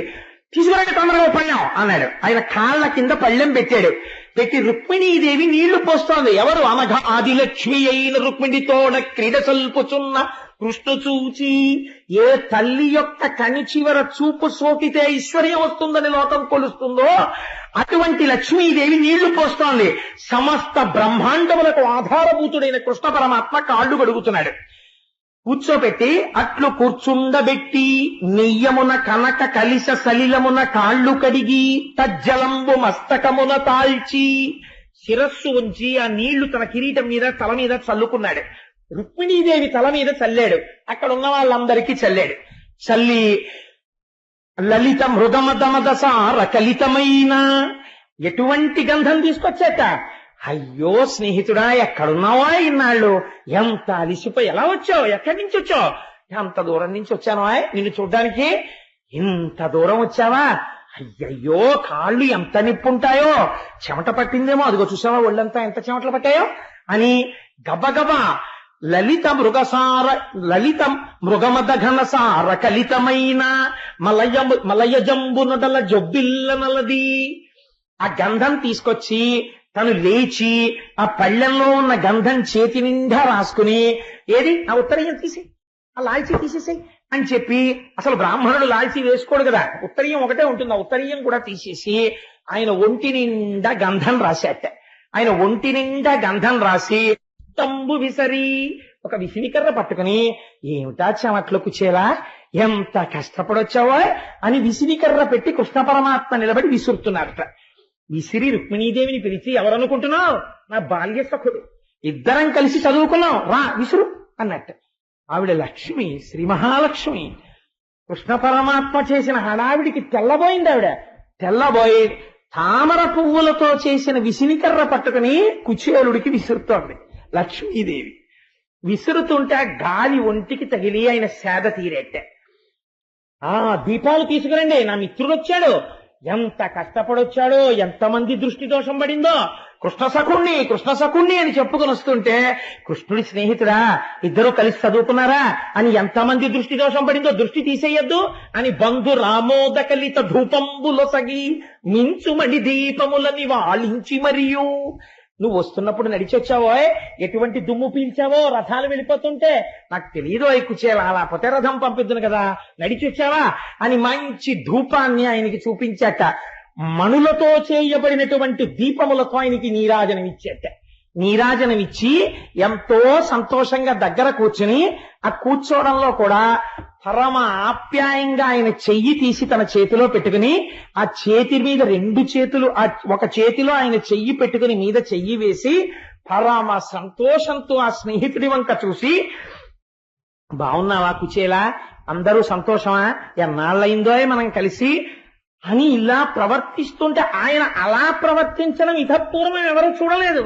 అందుకని అక్కడ ఉన్న వాళ్ళందరూ అనుకుంటున్నారట, గుంపులు గుంపులుగా నిలబడి, ఎట్టి తపంబు చేసెనకో ఈ ధరణీ దివిజేశ్వరుండు తొల్పామున యోగి విస్ఫుట దుపాస్యకుడై తనరారు జగత్స్వామి నిజకల్పమునన్ వసించియున్నవాడు ఈ మహనీయమూర్తికెనయే మునిపొంగవులెంతవారలు. ఏం ఆశ్చర్యం! ఇత పూర్వం మనం నారదుడు వచ్చినప్పుడు చూసాం, వశిష్ఠుడు వచ్చినప్పుడు చూసాం, దేవతలు వచ్చినప్పుడు చూసాం. వచ్చారా కూర్చోమ్మననేవాడు, హాల్లోకి తాను వచ్చేవాడు, కూర్చోపెట్టి మాట్లాడేవాడు. అంతేకాని ఇంత పొంగిపోవడం, ఇంత సంతోషపడిపోవడం ఎప్పుడూ చూడలేదు. ఏం ఆశ్చర్యం! చూస్తే దరిద్రుల్లా ఉన్నాడా? ఎట్టి తపంబు చేసెనుకో, ఏమి తపస్సు చేశాడో ఈ ధరణీ దివిజేశ్వరుండు, ఈ బ్రాహ్మణుడు. యోగి విస్ఫుట దుపాస్యకుడై తనరారు జగత్స్వామి, మహాయోగులైనటువంటి వారు హిమాలయాల్లో కూర్చుని తపస్సు చేస్తే తప్ప దొరకనటువంటి పరమాత్మ ఇవాల్టి రోజున నిజకల్పమునం వసించియున్నవాడు. దాని మీద రుక్మిణీకృష్ణులు తప్ప అన్యులు కూర్చోవడం మనం ఇప్పటిదాకా చూడలేదు. దాని మీద కూర్చోవడమా, రుక్మిణీదేవి నీళ్లు పోయడమా, కృష్ణుడు కాళ్ళు కడగడమా, ఆ నీళ్లు రుక్మిణీదేవికి చల్లడమా, రుక్మిణీదేవిని తామర పువ్వుల విసినికర్రతో విసరమనడమా? కృష్ణ పరమాత్మ ఇంత పొంగిపోయి ఆయన చేతులు తన చేతులతో పట్టుకుని పరవశించిపోతూ, భోజనం చేద్దాం అని తీసుకెళ్లి ఆయనతో కలిసి భోజనం చేయడమా, ఆయనతో పలహారం చేయడమా, పరవశించిపోవడమా, ఇంకొంచెం వేయి ఇంకొంచెం వేయి అండమా? ఎవరయ్యా అసలిన ఈ మహనీయమూర్తికనయే మునిపొంగవులెంతవారలు. ఇలాంటి వాడితో సమానమైన మునిపొంగవులై ఆయనతో సమానంగా గౌరవింపబడిన వాడిని ఇప్పటి వరకు మనం చూడలేదు కృష్ణ మందిరంలో. ఎవరి ఆప్తుడు కృష్ణుడి దగ్గర ఇంత మర్యాదకి ఇంత ప్రేమకి నోచుకున్న మహాత్ముడు అని వాళ్ళు ఆశ్చర్యపోతున్నారట. ఎంత ప్రేమో చూడండి. దగ్గర కూర్చున్నాడు. బ్రహ్మణోత్తమ వేదపాతలబ్ధ దక్షత గల వంశము వలన జన్మించిన చారు వంశమునందు జన్మించిన సుశీల భవత్ భార్య అనువర్తియగునే. ఓ బ్రాహ్మణోత్తమ, వేద పాఠన దక్షత గల చారు వంశము వలన జన్మించిన సుశీల నీదు భార్య వర్తనముల భవత్ సదృశయగునే. స్నేహితుణ్ణి ఎటువంటి మాట అడగారో ఆ మాట అడిగాడు. ఏమయ్యా, నేను అప్పుడు విన్నాను, నువ్వు వివాహం చేసుకున్నటువంటి స్త్రీ చాలా కాలం వేదాన్ని నమ్ముకుని వేదపాఠం చెప్పుకున్నటువంటి బ్రాహ్మణుల యొక్క కుటుంబంలో జన్మించిన పిల్ల అని నేను విన్నాను. కాబట్టి అటువంటి కుటుంబంలో పుట్టిన పిల్ల భర్తని అనుసరించి ఉండేటటువంటిదై ఉంటుంది కదా. ఆ సుశీల నిన్ను సర్వకాలముల యందు అనుసరించేదై ఉన్నదా? సుశీల అంటే మంచి శీలము కలిగినటువంటిది. ఎంత గొప్ప పేరండి ఆ సుశీల అన్న పేరు. నిజంగా 3 అక్షరాలు, ఆడవాళ్ళు పెట్టుకోదగ్గ పేరది. కాబట్టి ఆ సుశీల, సుశీల అంటే పేరుని కాదు, మంచి శీలము కలిగినది నిన్ను అనువర్తించి ఉన్నదా? నాకు జన్మనిచ్చిన మా అమ్మ పేరు సుశీల, అందుకని నిన్ను అనువర్తించి ఉన్నదా అంటే సభాముఖంగా ఒకసారి మా అమ్మని స్మరించడంలో నాకు ఒక తృప్తి, అందుకని స్మరించాను. ఇందుచేత నిన్ను అనువర్తించి ఉండేదేదా? నాకు చూడా నీకు ధన పుత్ర గృహ క్షేత్ర దారాదులందు నీ మనస్సు చెందకుండుటతో చూయుతున్నయది. ఇచ్చేలా నువ్వు ఏంటే ఇలా ఉన్నావు, బట్టలు అవిని ఏం డబ్బులు లేవా అనలేదండి. ఎంత గొప్ప మాట అన్నాడో చూడండి. ఆయన అన్నాడు, కుచేలా నిన్ను చూస్తుంటే నీ మనస్సు భార్య యందు బిడ్డల యందు లోకమునందు గృహమునందు స్థలాలయందు ఐశ్వర్యమునందు భ్రాంతి లేకుండా కేవలము సంసారములో ఉండాలి కాబట్టి మాత్రమే ఉండి విహిత కర్మాచరణముగా భార్య బిడ్డల్ని చూడాలి కాబట్టి చూస్తూ సంతతము బ్రహ్మమునందు రమిస్తున్న వాడిలా నాకు కనపడుతున్నావు.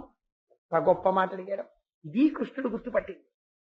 కాబట్టి నేను సైతము లోక సంగ్రహణార్థంబు కర్మాచరణంబు చేయుపగిది కొందరు కామమోహితులు కాక యుక్త కర్మంబులాచరించి ప్రకృతి సంబంధములు భాసి భవ్య నిష్ట పొంది యుందురు కొందరు తములు భవిని. కొందరు మహాత్ములుంటారు, వాళ్ళు చెయ్యాలి కాబట్టి సంసారంలో ఉండి భార్యా బిడ్డల్ని పోషించినట్టు ఉంటారు. కానీ వారు ఆంతరమునందు మాత్రం ఎప్పుడూ ఈశ్వరుడితోడిదే సంబంధం.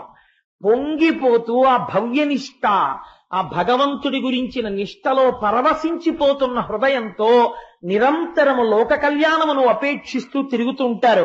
నిన్ను చూస్తుంటే నాకు అటువంటి వాళ్ళు కనిపిస్తున్నారో, నేను కూడా లోకము కోసమే కర్మ చేస్తాను అంటే నేను పరమాత్మని అని చెప్పకనే చెప్పాడు ఆయన. అందుకని లోక సంగ్రహణార్థంబు కర్మాచరణంబు చేయుపగిది, నేను చేసినట్టే నువ్వు కూడా అలా చేస్తున్నట్లుగా నాకు కనపడుతోంది, అవునా అని అడిగి, కుచేలా భోజనం చేయి అని భోజనం చేసిన తరువాత ఇద్దరూ వచ్చి మళ్ళీ రుక్మిణీదేవి పడుకునేటటువంటి తల్పం మీద కూర్చుని కాసేపు పడుకుంటే పడుకోవడం ఇష్టం లేని వాళ్ళ కర్పూర తాంబూలం తానే బిగించి తీసుకొచ్చి వేసుకో కుచేలా అని ఓ తాంబూలం ఆయనకిచ్చి ఓ తాంబూలం ఈయన వేసుకుని ఆ రోజున ఎక్కడికి వెళ్ళలేదు, ఇంకా కూర్చుని చెప్పు ఎలా ఉన్నావు ఏమిటి ఏమాయ్ అలా అంటే జ్ఞాపకం వచ్చింది. మన ఇద్దరం చదువుకునే రోజుల్లో ఎంత సంతోషంగా ఉండేదో మనం పిల్లలుగా ఉన్నప్పుడు. నిజంగా ఆ తలుచుకోవడంలో ఉన్న ఆనందం అండి. మన ఇద్దరం ఒక గురుకులంలో తిరిగాం కదా, ఒక గురువు సందీపని మహర్షి దగ్గర విద్యాభ్యాసం చేశాం కదా. నాకు ఆ మాట అంటే జ్ఞాపకం వస్తోంది. కుచేలా మన గురువు ఎంతటి వాడు, తివిరి యజ్ఞాన తిమిర ప్రదీపమగుచు. ఒక గురువుని తలుచుకున్నప్పుడు ఎంత గొప్పగా తలుచుకోవాలో, ఎంత మర్యాదతో ప్రవర్తించాలో కృష్ణ పరమాత్మ చూపిస్తారు మనకి.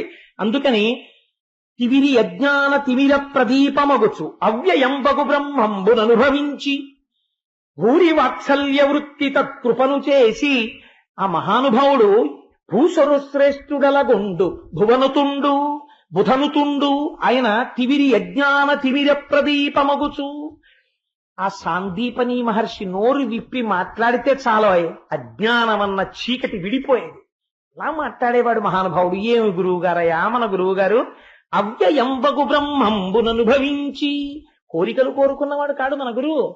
ఎప్పుడు నిరంతరము ఈశ్వరుణ్ణి మనస్సులో తలుచుకుంటూ పొంగిపోతూ ఏదో మధురమైనటువంటి పదార్థం కడుపు నిండా తినేసిన వాడికి అదే త్రేణుపొస్తుంటే, ఆ యాలుకల వాసన లవంగాల వాసనతో తినేసినటువంటి పాయసం త్రేణుపొచ్చినట్టు, ఏలా లవంగ ఘనసార సుగంధి తీర్థం దివ్యం వియచ్చరతి హేమ ఘటేషు పూర్ణం దృక్తోబ్జవైదిక శిఖామనయ ప్రహుష్ణా ఇష్టం తివేంకటపతే తవ సుప్రభాతం అని ఆయనకి కలిపిన ఏలా లవంగ ఘనసార సుగంధి తీర్థం లాంటి తాగేస్తే త్రేణుపొచ్చిందనుకోండి, ముక్కులోకి ఆ యాలకుల వాసన వస్తుంది. అలా అవ్యయంబగు బ్రహ్మంబును అనుభవించి మన గురువు ఎప్పుడు భగవంతుణ్ణి దర్శనం చేస్తూ మనస్సులో రమించిపోతూ ఆ త్రేణుపులు వచ్చిన వాళ్ళ పడుకున్నా కూర్చున్నా నించున్నా లేచినా అని ఇలా తనలో తనే అనుకుంటూ పరవశించిపోతూ భగవంతుణ్ణి గుర్తు తెచ్చుకుని ఆ లీలలు గుర్తు తెచ్చుకుని పరవశించిపోయే మన గురువు ఎంత గొప్పవాడో. అవ్యయంబగు బ్రహ్మంబుననుభవించి భరిత సత్పుండు సత్కర్మ నిరతుడతుల. ఆయన అపారమైన సత్వగుణంతో నిండిపోయిన వాడైనా లోకాన్ని నడిపించడం కోసమని ఎప్పుడు సత్కర్మలను ఆచరిస్తూ గురువుగారు చేస్తున్నారు మనం చెయ్యాలని చెప్పి ఆచరణ యందు మనకి ఆదర్శంగా నిలబడిపోయిన వాడు. భరిత సత్పుండు సత్కర్మ నిరతుడతుల భూసుర శ్రేష్ఠుడలగొండు బుధనుతుండు. బ్రాహ్మణులలోకే బ్రాహ్మణుడైనటువంటి మన గురువు పండితుల చేత పొగడబడిన వాడు. అటువంటి గురువు, ఆయన వాత్సల్యం, ఆయన మనకి పాఠం చెప్పిన రోజులు, ఆ గురుపత్ని ఏమి ప్రేమాయ్ కుచేలా అంటే గుర్తొచ్చింది. కుచేలా నీకు విషయం చెప్పాలని మళ్ళీ దగ్గరగా జరిగి ఆ చెయ్యి మళ్ళీ గట్టిగా నొక్కేసి పొంగిపోయి ఆయన అన్నీ చూసి తెల్లబోయిలా వింటున్నాడంతే. అసలు లోపలికి రాణిస్తాడా అనుకున్నవాడేమిటి ఇంత ప్రేమ, ఏమిటి పిచ్చి ప్రేమ అని అసలు అది ఆయన జీర్ణం చేసుకోలేకపోతున్నాడు. తెల్లబోయి కృష్ణుడి వంక చూస్తున్నాడు. ఇంకొంచెం దగ్గరికి జరిగి భుజం మీద చెయ్యేసేసి, అసలు ఆయన అలా ప్రవర్తించింది లేదు ఎవరితోటిని, భుజం మీద చెయ్యేసేసి దగ్గరికి తీసేసుకుని కుచేలా కుచేలా నీకు గుర్తుందా, మన ఇద్దరం ఒక రోజునేమో గురువుగారు ఏదో పాఠం వల్లించమంటే పాఠం చదువుకుంటున్నాం. గురుపత్ని పిలిచి, ఒరే నాయన కట్టెలు నిండుకున్నాయి ఇంట్లో, రేపు పొద్దున్న మీ అందరికీ పదార్థాలు ఉండాలి కదా, పిల్లల్ని చూసుకున్నట్టు చూసుకునేవారు గురుపత్ని అంటే. అందుకని అరణ్యానికి వెళ్లి కట్టెలు కొట్టి తీసుకురండి అంటే మన ఇద్దరం కట్టెలు తీసుకొద్దామని అరణ్యంలోకి వెళ్ళాం. తీరా మనం అరణ్యంలోకి వెళ్ళేటప్పటికీ ఆకాశం అంతా నల్లటి మబ్బు పట్టింది. కుచేలోపాఖ్యానం లాంటివి, గోవింద పట్టాభిషేకం లాంటివి వచ్చేస్తున్నాయని పరమాత్మ అలా కప్పేశారు.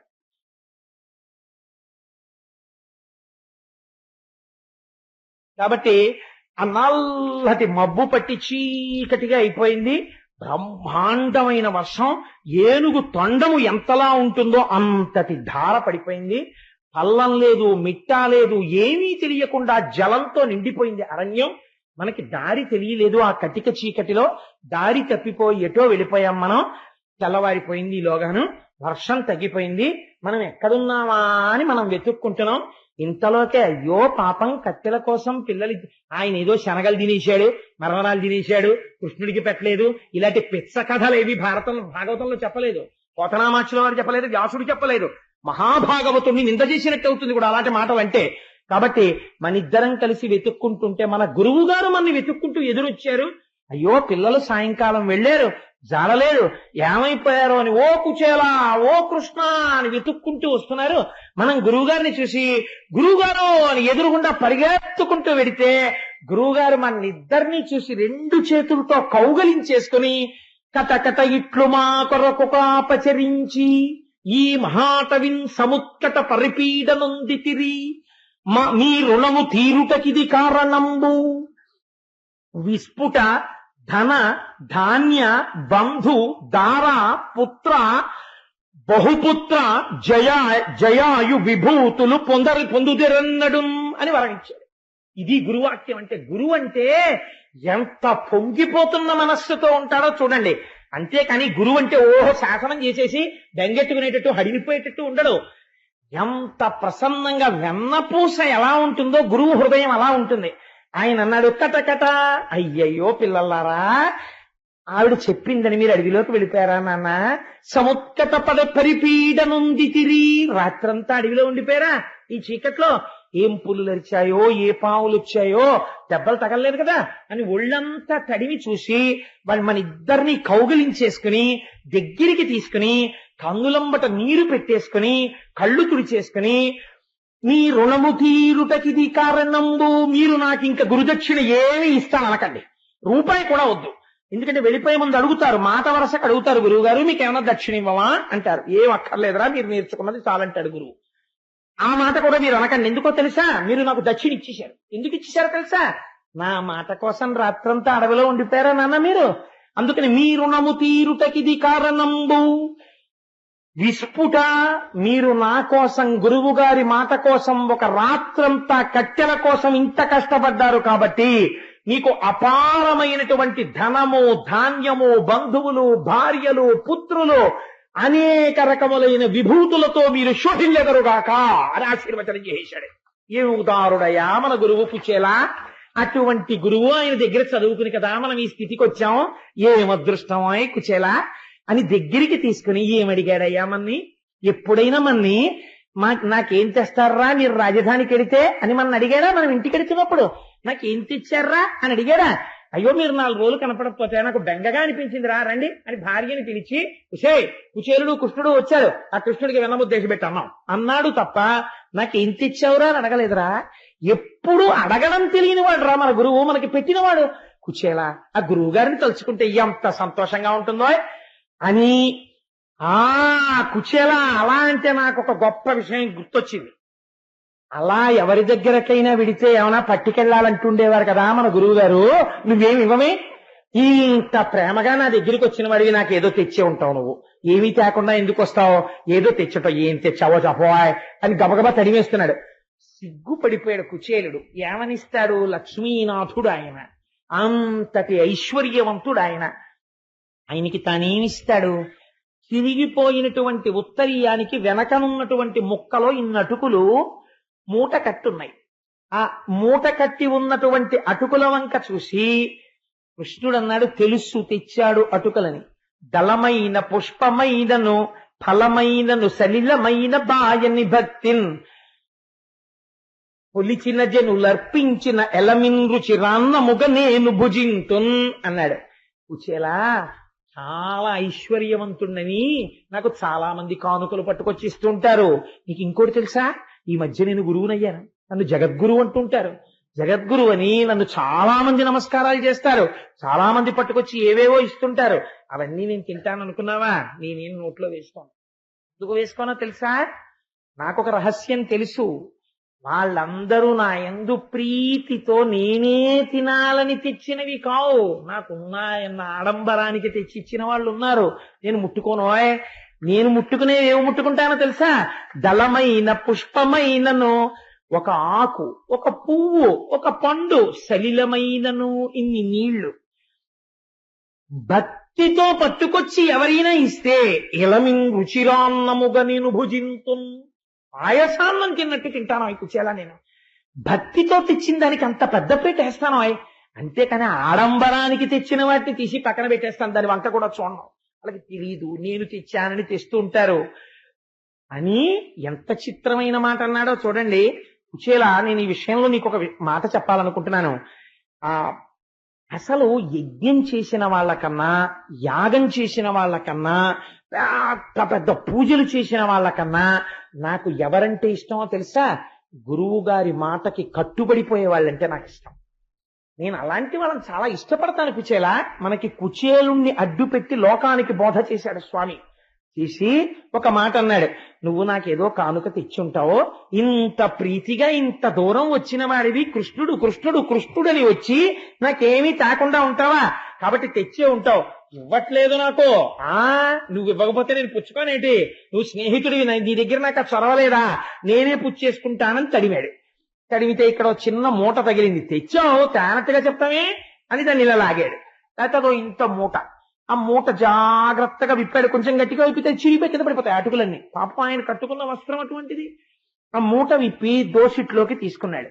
తీసుకుంటే ఇన్ని అటుకులు వచ్చాయి. ఇలా ఎడం చేతిలో పోసుకుని, చిత్రం ఏమిటో తెలుసా అండి? ఆ వస్త్రంలో అటుకులు ఉండగానే వస్త్రంతో పాటు ఎడం చేత్తో పట్టుకున్నాడు. కుచేలుడి వస్త్రంలో ఉన్న అటుకుల్ని కుచేలుడి చేతి దగ్గరే, మోచేతి దగ్గర ఇలా పట్టుకుని, అబ్బబ్బబ్బా నా కోసం అటుకులు తెచ్చావా?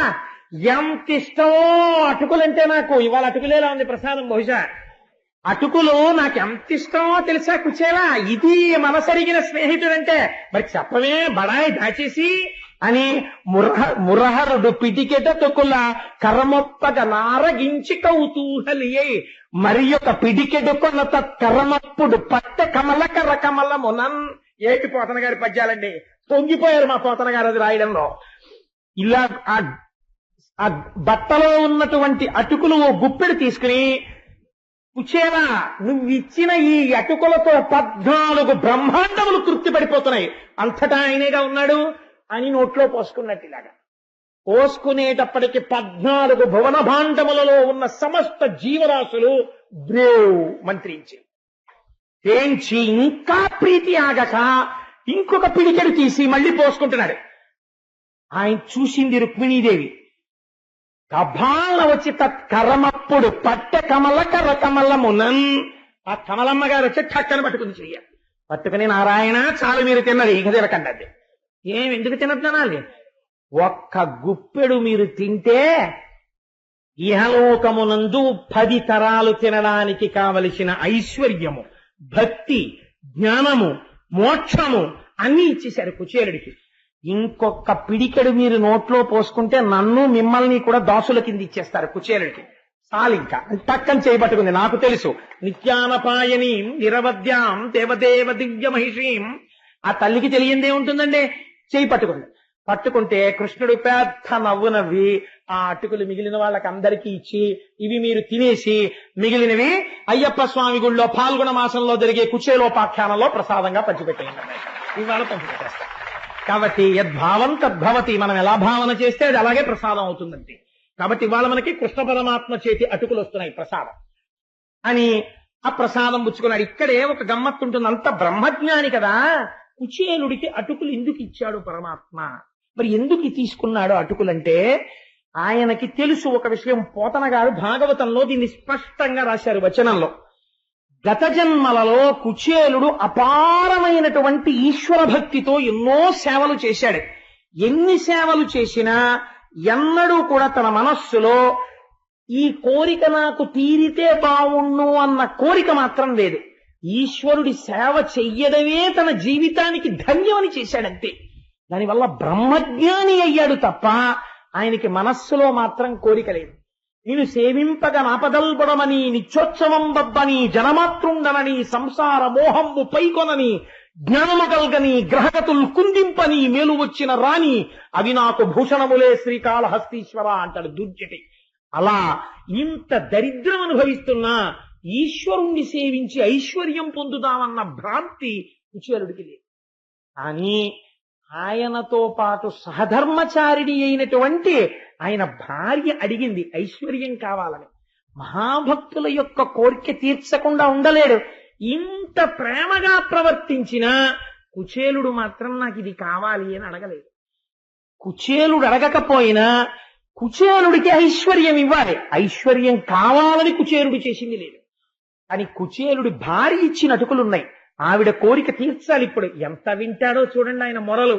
కాబట్టి కదండి మహానుభావుడు ఎంతంత ఆ చెవులకి పెద్ద పెద్ద ఆభరణాలు పెట్టుకుని ఇలా కూర్చుంటే మనం ఎక్కడ ఆయనకి కనపడకుండా అయిపోతామేమో అని చెప్పి పద్మపీఠం మీద అదే పనిగా నిలబడి అలా వింటూనే ఉంటాడు అప్పటికీ ఇప్పటికీ. మీరిప్పుడు లక్ష్మీ కళ్యాణంలో విన్నారు కదా, ఆ అలమేలు మంగ కంఠంబునందు మాంగళ్యంబు గీలించి అని. మనకిద్దరికీ కూడా తల్లిదండ్రులై ఉన్నారు. ఆ తల్లి పద్మావతీదేవి చూడండి. అందుకే ఇప్పటికీ ఈశానాం జగతోస్య వెంకటపతేర్ విష్ణోః పరాం ప్రేయసీం తద్వక్షస్థల నిత్యవాసరసికాం తక్షాంతి సంవర్ధినీం పద్మాలంకృత పాణిపల్లవయుగాం పద్మాసనస్తాం శ్రియం వాత్సల్యాది గుణోజ్వలాం భగవతీం వందే జగన్మాతరం. ఆ తల్లి ఎక్కడుండనివ్వండి పరమాత్మ పాదాల దగ్గర కూర్చుని ఉంటుంది. మీరు చూడండి అలివేలు మంగాపట్నంలో మీరు ఇలా రాజద్వారం దాటి మెట్లు దిగి లోపలికి వెళ్లి కుడి చేతి పక్కకి తిరిగి ఆ లోపలికి వెళ్లి కుంకుమార్చన టికెట్ తో అమ్మవారి యొక్క రాజద్వారం ముందు నిలబడితే చక్కగా పద్మాసనం వేసుకుని ఇలా తన పాదములు చూపిస్తూ ఎవరు నా పాదములు నమ్మారో వారికి సంసారము ఇక్కడ వరకే వస్తుంది అన్నట్లుగా, రే నాన్న నువ్వు నోరు తెరిచి అడగక్కర్లేదురా, నువ్వు పిల్లాడివి ఇంత దూరం నా కోసం వచ్చావా, ఇంకా మళ్ళీ నువ్వు నోరు విప్పి అడిగితే నాకు సిగ్గు, నువ్వు నోరు విప్పి అడక్కో, నీకేం కావాలో నేను ఇచ్చేస్తాను నాన్న అని ఇలా వరదముద్ర పడుతుంది అమ్మ. అమ్మ అంటే అంతే కదండి. ఇలా వరదముద్ర పట్టి నువ్వు అలా నా పాదాలు నమ్ము నీకేం బెంగలేదు అని చక్కగా ఇలా పట్టి చక్కటి తిలకం పెట్టుకుని అంచు కనపడేటట్టుగా ఇన్ని కుచ్చిళ్లతో పట్టుచీర కట్టుకుని అన్ని ఆభరణాలు వేసుకుని పద్మావతీదేవిగా కూర్చుని పక్కన ఎవరుంటారు? బలరాముడు కృష్ణుడు ఉంటారు. బలరాముడు కృష్ణుడు పక్కన శ్రీదేవి భూదేవి సహితుడైనటువంటి వెంకటాచలపతి. మీరు ప్రదక్షిణంలో అలా తిరిగితే చుక్కలు చుక్కలు చుక్కలు చుక్కలు పెట్టుకున్నటువంటి అనంతుడు. ఆ అనంతుణ్ణి దాటి ఇటువైపు వస్తే నల్లటి బోర్డర్ లో మళ్ళీ ఆ శిఖరంలో మళ్ళీ పద్మావతీదేవి లక్ష్మీదేవి. మీరు హాయిగా నేల మీద పడి ప్రణిపాతం చేసి ఆ నిచ్చెనెక్కి కిందకి దిగితే ప్రసాదం కౌంటర్ లో ఇంత ప్రసాదం తీసుకుని నోట్లో వేసుకుని ఆ పంపులో చేతులు కడిగేసుకుని బయటికి వచ్చేసి గోవిందరాజస్వామి వారి గుళ్ళోకి వెళ్ళారనుకోండి, మళ్ళీ బయట గోవిందరాజస్వామి వారి గుడికి రోడ్డుకి యువతల పైపున ఉన్నటువంటి హనుమ పాదాలకు ఒక్క నమస్కారం చేసుకుని ఇలా నిలబడి ఉంటాడు మహానుభావుడు. ఈ రెండు చేతుల మధ్యలో గీత కూడా కనబడుతుంది స్పష్టంగా, తెల్లటి గీత గీసి చుక్కలు పెట్టుంటాయి. ఇలా చూస్తూ ఉంటాడు గోవిందరాజస్వామి వారి వంక. ఆ క్షేత్రపాలకుడైనటువంటి హనుమకు నమస్కరించి మీరు లోపలికి వెళ్ళండి. పుండరీకవల్లి అన్న పేరుతో ఉంటుంది మళ్ళీ లక్ష్మీదేవి. చిత్రం ఏమిటో తెలుసా అండి? ఆవిడ మాంగళ్యాన్ని దర్శనం చేస్తే భర్తకొచ్చేటటువంటి ప్రమాదం గట్టెక్కేస్తుంది. అందుకే ఆవిడ మంగళసూత్రాలు బయటికి వేసుకు కూర్చుంటుంది పుండరీకవల్లి. నాతో వచ్చిన వాళ్ళకి నేను చెప్తుంటాను అమ్మవారి మాంగళ్యం దర్శనం చెయ్యండి అని. ఇంతంత మంగళసూత్రాలు పెద్ద పెద్దవి కనపడుతుంటాయి. అలా కూర్చుని ఉంటుంది. మీరు ఇలా లోపలికి వెళ్లి గోవిందరాజస్వామి వారి గుళ్ళో పెడుతుంటే చక్కటి ఏసీ పెడస్టల్ ఫ్యాన్స్ మించి తగులుతూ ఉంటుంది. ఆ లోపలికి వెడితే స్వామి ఇలా విరాజమానుడై చక్కగా ఇలా తల కింద చేయి పెట్టుకుని పడుకుని ఉంటారు. ఆ పొట్ట మీద నుంచి ఇలా తులసిమాలన్నీ వేసేసి ఉంటాయి. మళ్ళీ పాదాల దగ్గర ఎవరు? మళ్ళీ అమ్మవారే. ఆ పాదాల దగ్గర కూర్చుని పాదాలు వచ్చేస్తుంటుంది శ్రీదేవి భూదేవి.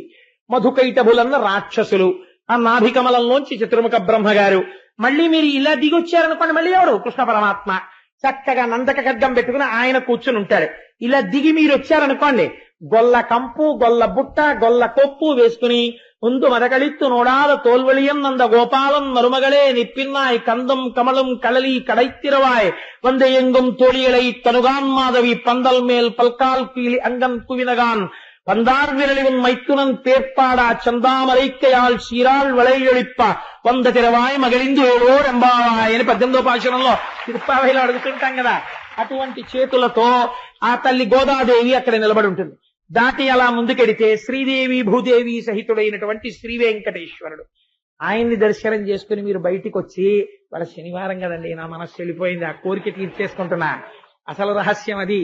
ఒక్కసారి కొండెక్కేస్తే అక్కడ హాయిగా క్షేత్రపాలక హనుమ ఆ బేడి ఆంజనేయ స్వామి వారు నిలబడి ఉంటారు. ఆయన పాదాలకు నమస్కారం చేసి దిగి ఆ కోనేటి దగ్గరున్న వ్యాసరాయ ప్రతిష్ఠిత హనుమకి నమస్కరించి ఆ కోనేటిలో స్నానం చేసి శంకర భగవత్పాదుల పాదాలకి నమస్కరించి ఆ మెట్లెక్కి నలుగురు శిష్యులతో ఉన్న ఆదిశంకరాచార్యులు వారి దర్శనం చేసుకుని ఆదివరాహమూర్తి గుళ్ళోకెడితే ఇలా అడ్డంగా లక్ష్మీదేవి ఆదివరాహమూర్తి ఇలా పడుకుని వాళ్ళిద్దరినీ దర్శనం చేసుకుని నమస్కరించి శ్రీ వెంకటేశ్వరుడి గుడి రాజద్వారం దగ్గరకు వచ్చేటప్పటికి ఆ గొట్టంలోంచి వస్తున్నటువంటి నీళ్లలో కాళ్లు కడిగేసుకుని అటు ఇటు ఉన్నటువంటి శంఖనిధి పద్మనిధి ఇద్దరిని దర్శనం చేసుకుని అది దాటి ముందుకొస్తే ఎడమ చేతి పక్క కృష్ణరాయల వారి వంశంలో స్వామిని సేవించుకున్న అచ్యుతరాయల వారి యొక్క మూర్తిని చూసి ఇంకొంచెం ముందుకెడితే ఎడం చేతి పక్కన రంగనాయకుల మంటపం, అక్కడే తులాభారం అనేటటువంటి పెద్ద త్రాసు,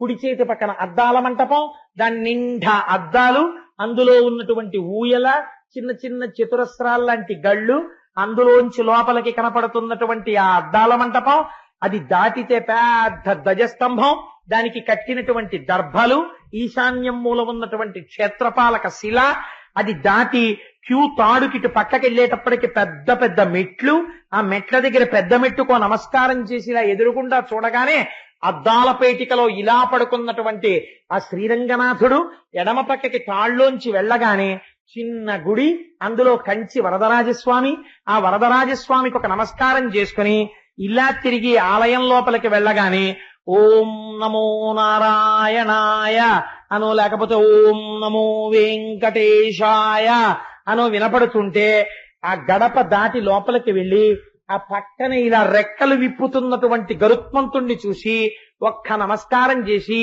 ద్వారపాలకులు ఇద్దరు ఇలా పెద్ద పెద్ద ఆ ప్రమిదలు పట్టుకుంటే అందులో జ్యోతులు వెలుగుతుంటే వాళ్ళిద్దరికీ నమస్కారం చేసి ఇటుపక్కకి తిరిగి ఆ చెక్క మీదకి ఎక్కేటప్పటికీ ఆ ఎదురుగుండా స్వామివారి పెద్ద కిరీటం, దాని మించి వ్రేలాడుతున్న తోమాల, స్వామివారి ఊర్ధ్వపుండ్రాలు, ఆయన నాసిక, చిన్ని నోరు, గడ్డం, దానికి అలదుకున్నటువంటి గంధం, చక్కటి చెక్కిళ్ళు, పెద్ద పెద్ద చెవులు, వాటికి పెట్టుకున్నటువంటి ఆ మకర కుండలాలు, ఆ తల మీద ఉన్నటువంటి కిరీటం, శంఖం, చక్రం, గద, పద్మం, ఇక్కడ ఇలా ఎడం చెయ్యేమో నడుం మీద పెట్టుకుని కుడి చెయ్యి ఇలా చూపిస్తుంటే ఆ చేతుల నిండా మరకత మాణిక్య వజ్ర వైఢూర్యములు పొదగబడి ఉంటే అందరికీ అభయం ములిచ్చు చేయి అని మహానుభావుడు తిరువేంకటాచలాధిపుడు తానయ్యుండి పరిపాలనము చేయు భరకుండితడు అంటాడు అన్నమాచార్యుల వారు.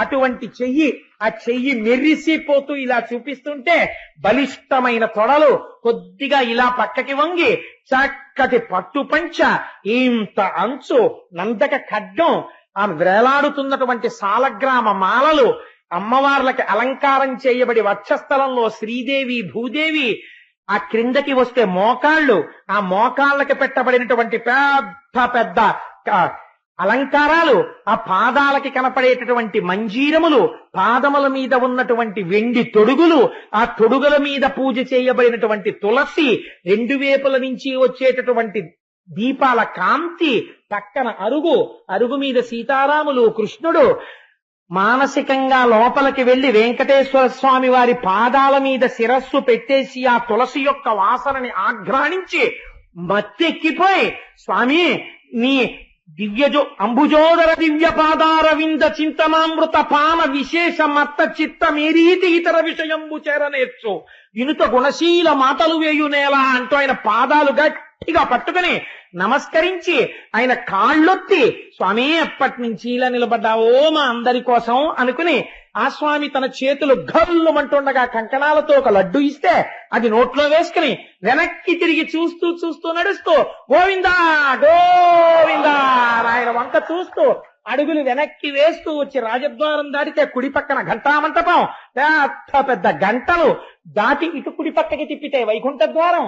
ఆ మెట్లెక్కి ఎడం పక్కకెడితే వకుళమాత తల్లి యశోద వకుళమాతగా ఉండి కన్నాల్లోంచి వంటశాల వంక చూస్తుంటే అమ్మవారికి వకుళమాతకి నమస్కరించి, అమ్మా ఏం అదృష్టవంతురాలివమ్మా, కృష్ణుడిగా లాలించావు, ఈనాడు వెంకటేశ్వరుడిగా పోషిస్తున్నావు, ఎంత అదృష్టవంతురాలివమ్మా అని ఆ వకుళమాతకి నమస్కరించి అక్కడ నుంచి కొంచెం ముందుకొస్తే స్వామివారి తీర్థం ఇచ్చి పాదుకలు పెడితే ఆ పాదుకలు పుచ్చుకుని అక్కడి నుంచి దిగి కుడి చేతి పక్కకి చూస్తే అక్కడే స్వామివారి వంట చెయ్యడానికి ఉపయోగించేటటువంటి నీటితో కలిగి ఉన్నటువంటి భూదేవి బావి, కొంచెం ముందుకెడితే అన్నమాచార్య స్టాల్, ఉచిత భోజనం టిక్కెట్లు, అది పుచ్చుకుని ఇలా కుడి పక్కకి తిరిగితే ఆలయం వెనకాతల ఇచ్చట కర్పూరము వెలిగించరాదు అని ఇత్తడి పళ్ళెం మీద బోర్డు, బలిహరణం పెట్టేటటువంటి పీఠం, అక్కడ ముట్టుకోకుండా ఒక నమస్కారం చేస్తూ ముందుకు నడిచెళ్ళిపోతుంటే ఎడం పక్కన పరకామణి, లుంగీలు కట్టు కూర్చుని డబ్బులు లెక్కెట్టుకునేవాళ్ళు, వీడియో కెమెరాల్లోంచి చూస్తున్నటువంటి అధికారులు, ఆ చివరికి వెళ్లేటప్పటికే అక్కడ స్వామివారికి గంధం తీసేటటువంటి ఒక పెద్ద మంటపం,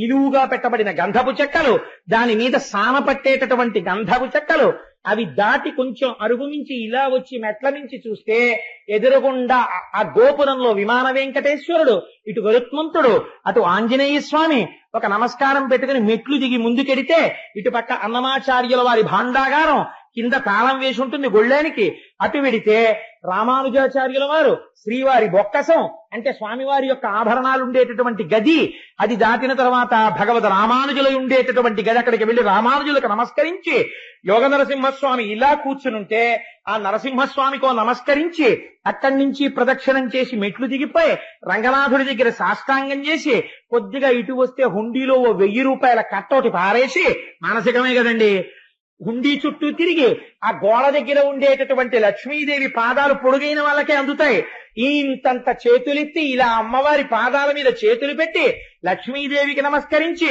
అమ్మా లక్ష్మీదేవికి జై అనుకుని తల్లికి నమస్కారం చెప్పుకుని అక్కడి నుంచి బయటికి వచ్చి మెట్లు దాటి ఎడం పక్కకి తిరిగితే ఫ్రీ లడ్డు డిస్ట్రిబ్యూషన్ లో అక్కడ ఉన్న గంగాలం మన అదృష్టాన్ని బట్టి లడ్డూయో దద్దోజనమో పులిహారో చక్రపొంగలో చిన్న ఆకుడొప్ప తీసుకుని ఇలా నిలబడితే 2 చేతులతో పెట్టేవాళ్ళు, ఇలా తోసేసేవాళ్ళు.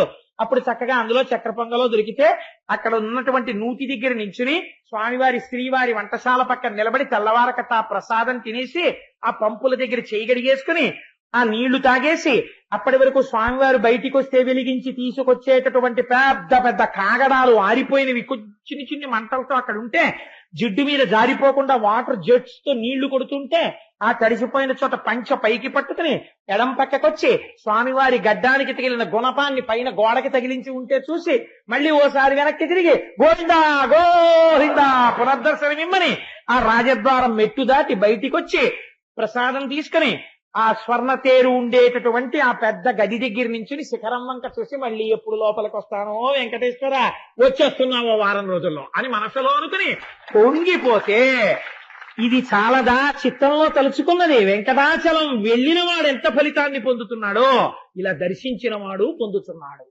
కాదండి. మన స్వేచ్ఛగా స్వామివారి పాదాల దగ్గరికి వెళ్ళి తులసితో ముక్కెట్టి వాసన చూసొచ్చాం కాబట్టి ఇది పరమాత్మ చూస్తాడు, ఎక్కడున్నా చూడగలడు. దీనికి ఏమి నిదర్శనము?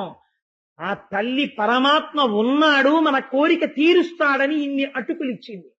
ఆ అటుకులు అడ్డు పెట్టి కుచేలుని యొక్క భార్య కోరిక తీర్చడం కోసమని ఒక్క గుప్పెడు అటుకులు తిని ఐశ్వర్యం ఇవ్వాలనుకున్నాడు.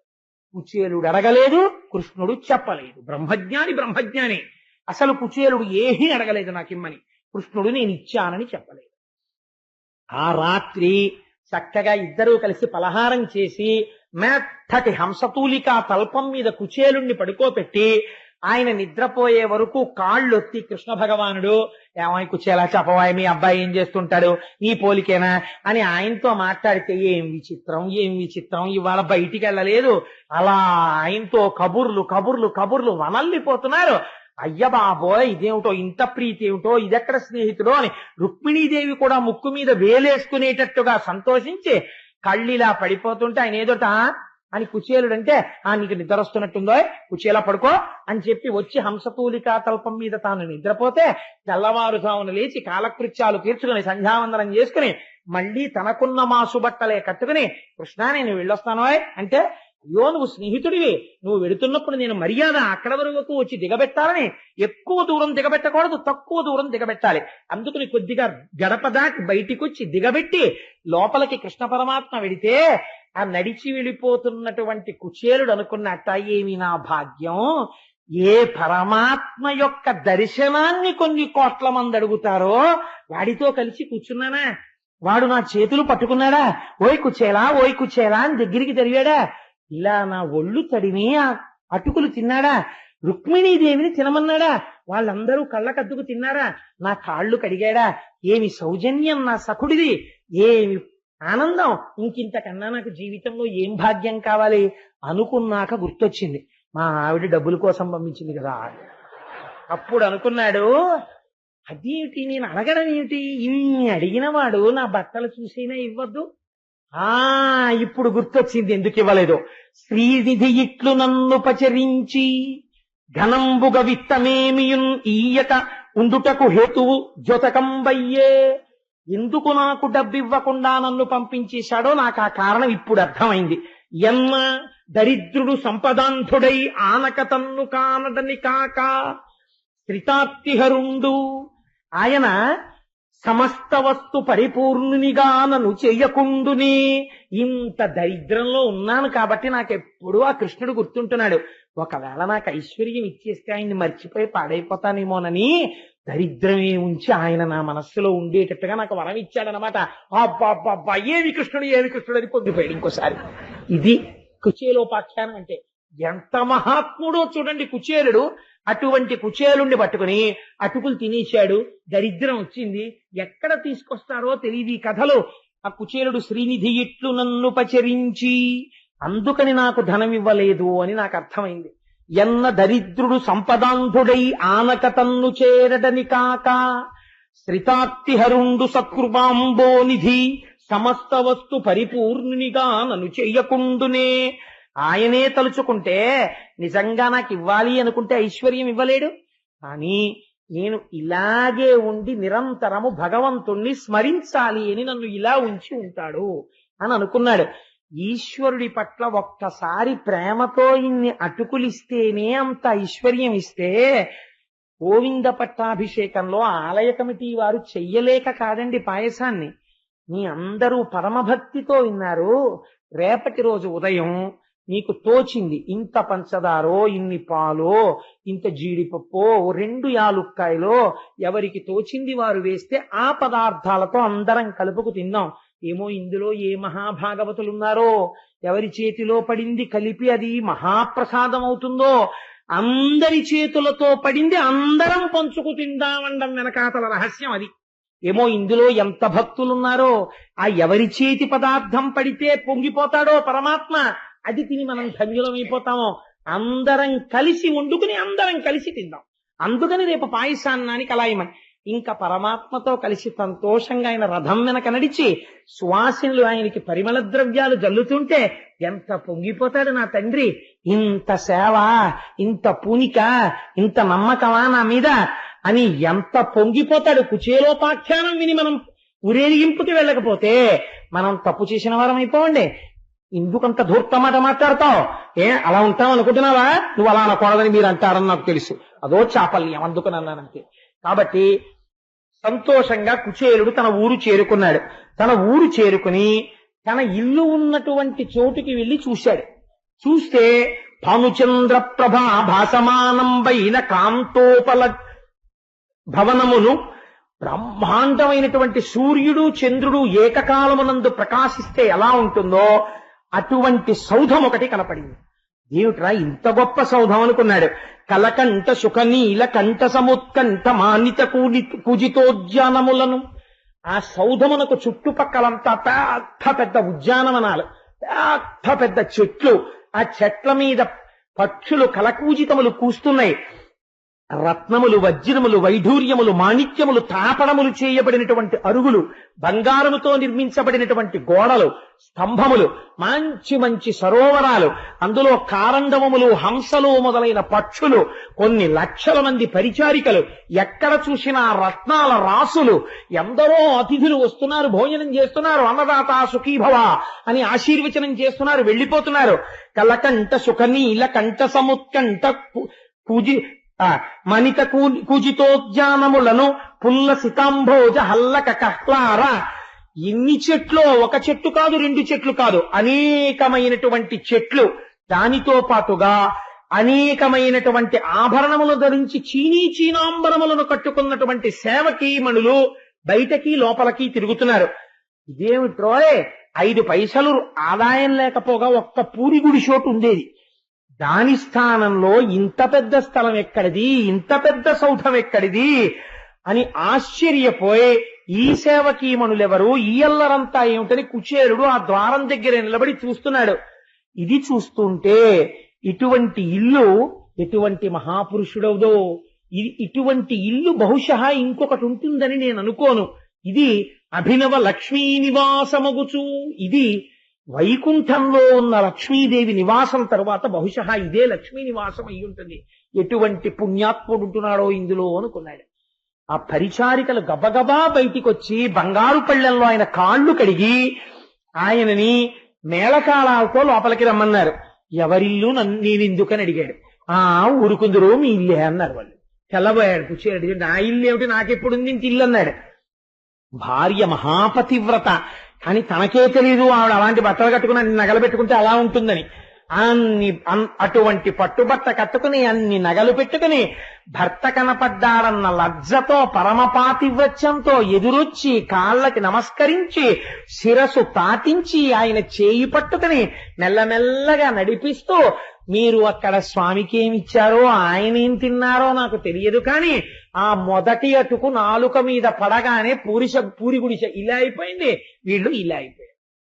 అందుకని ఇంత ఐశ్వర్యం కృష్ణ పరమాత్మ ఇచ్చాడని చెప్తే పొంగిపోయి వాళ్ళు ఇంట్లో ఐశ్వర్యమును అనుభవించినా మనస్సులు మాత్రం ఎప్పుడూ కృష్ణుడి దగ్గరే పెట్టుకుని హాయిగా గోవిందనామం చెప్పుకుంటూ పరవశించిపోతూ ఇహమునందు సమస్త ఐశ్వర్యమును అనుభవించి అంత్యమునందు జ్ఞానము చేత మోక్ష సిద్ధిని కుచేరుడు భార్య బిడ్డలు పొందినారు అని ఇంత పరమ పవిత్రమైన ఈ కుచేలోపాఖ్యానమనబడేటటువంటి దాన్ని ఎవరు వింటున్నారో అటువంటి వాళ్ళకి మురహరుడు ఇట్లు కుచేలుని ధనవంతుని చేసి నెట్టి ఈ ఆఖ్యానము విను జనులకు, ఎవరెవరు ఈ కుచేలుణ్ణి దరిద్రుణ్ణి సంపత్తి కలిగిన వాడిగా కృష్ణ పరమాత్మ చేసినటువంటి ఆఖ్యానం వింటున్నారో వాళ్ళందరికీ కూడా కృష్ణ పరమాత్మ పాదముల యందు భక్తి కలిగి వారందరికీ కూడా కీర్తి యశస్సు అన్నీ నిలబడి అంత్యమునందు మోక్షమును పొందుతారు అని గొప్ప ఫలశ్రుతి చెప్పబడినటువంటి కుచేలోపాఖ్యానాన్ని పరమాత్మ ఇవాళ మనందరం వినేటట్టు మిమ్మల్ని చెప్పగలిగే అదృష్టాన్ని నాకు ఇచ్చి కటాక్షించాడు. రేపు ఉదయం చక్కగా 6:30 అయ్యేటప్పటికీ మీ అందరూ ఇక్కడికి వచ్చేస్తే వృద్ధులైన వాళ్ళందరినీ బస్సుల్లో తీసుకెడతారు. మిగిలిన వాళ్ళందరూ వచ్చేవాళ్ళు వచ్చేసేయచ్చు గణపతి గుడికి. లేని వాళ్ళ 11 మాటలు స్వామి నామం చెప్పకపోతే, ఇంత కథ విని ఆ నామం చెప్పుకోకపోతే నాలికుండి ప్రయోజనం ఏమిటండి?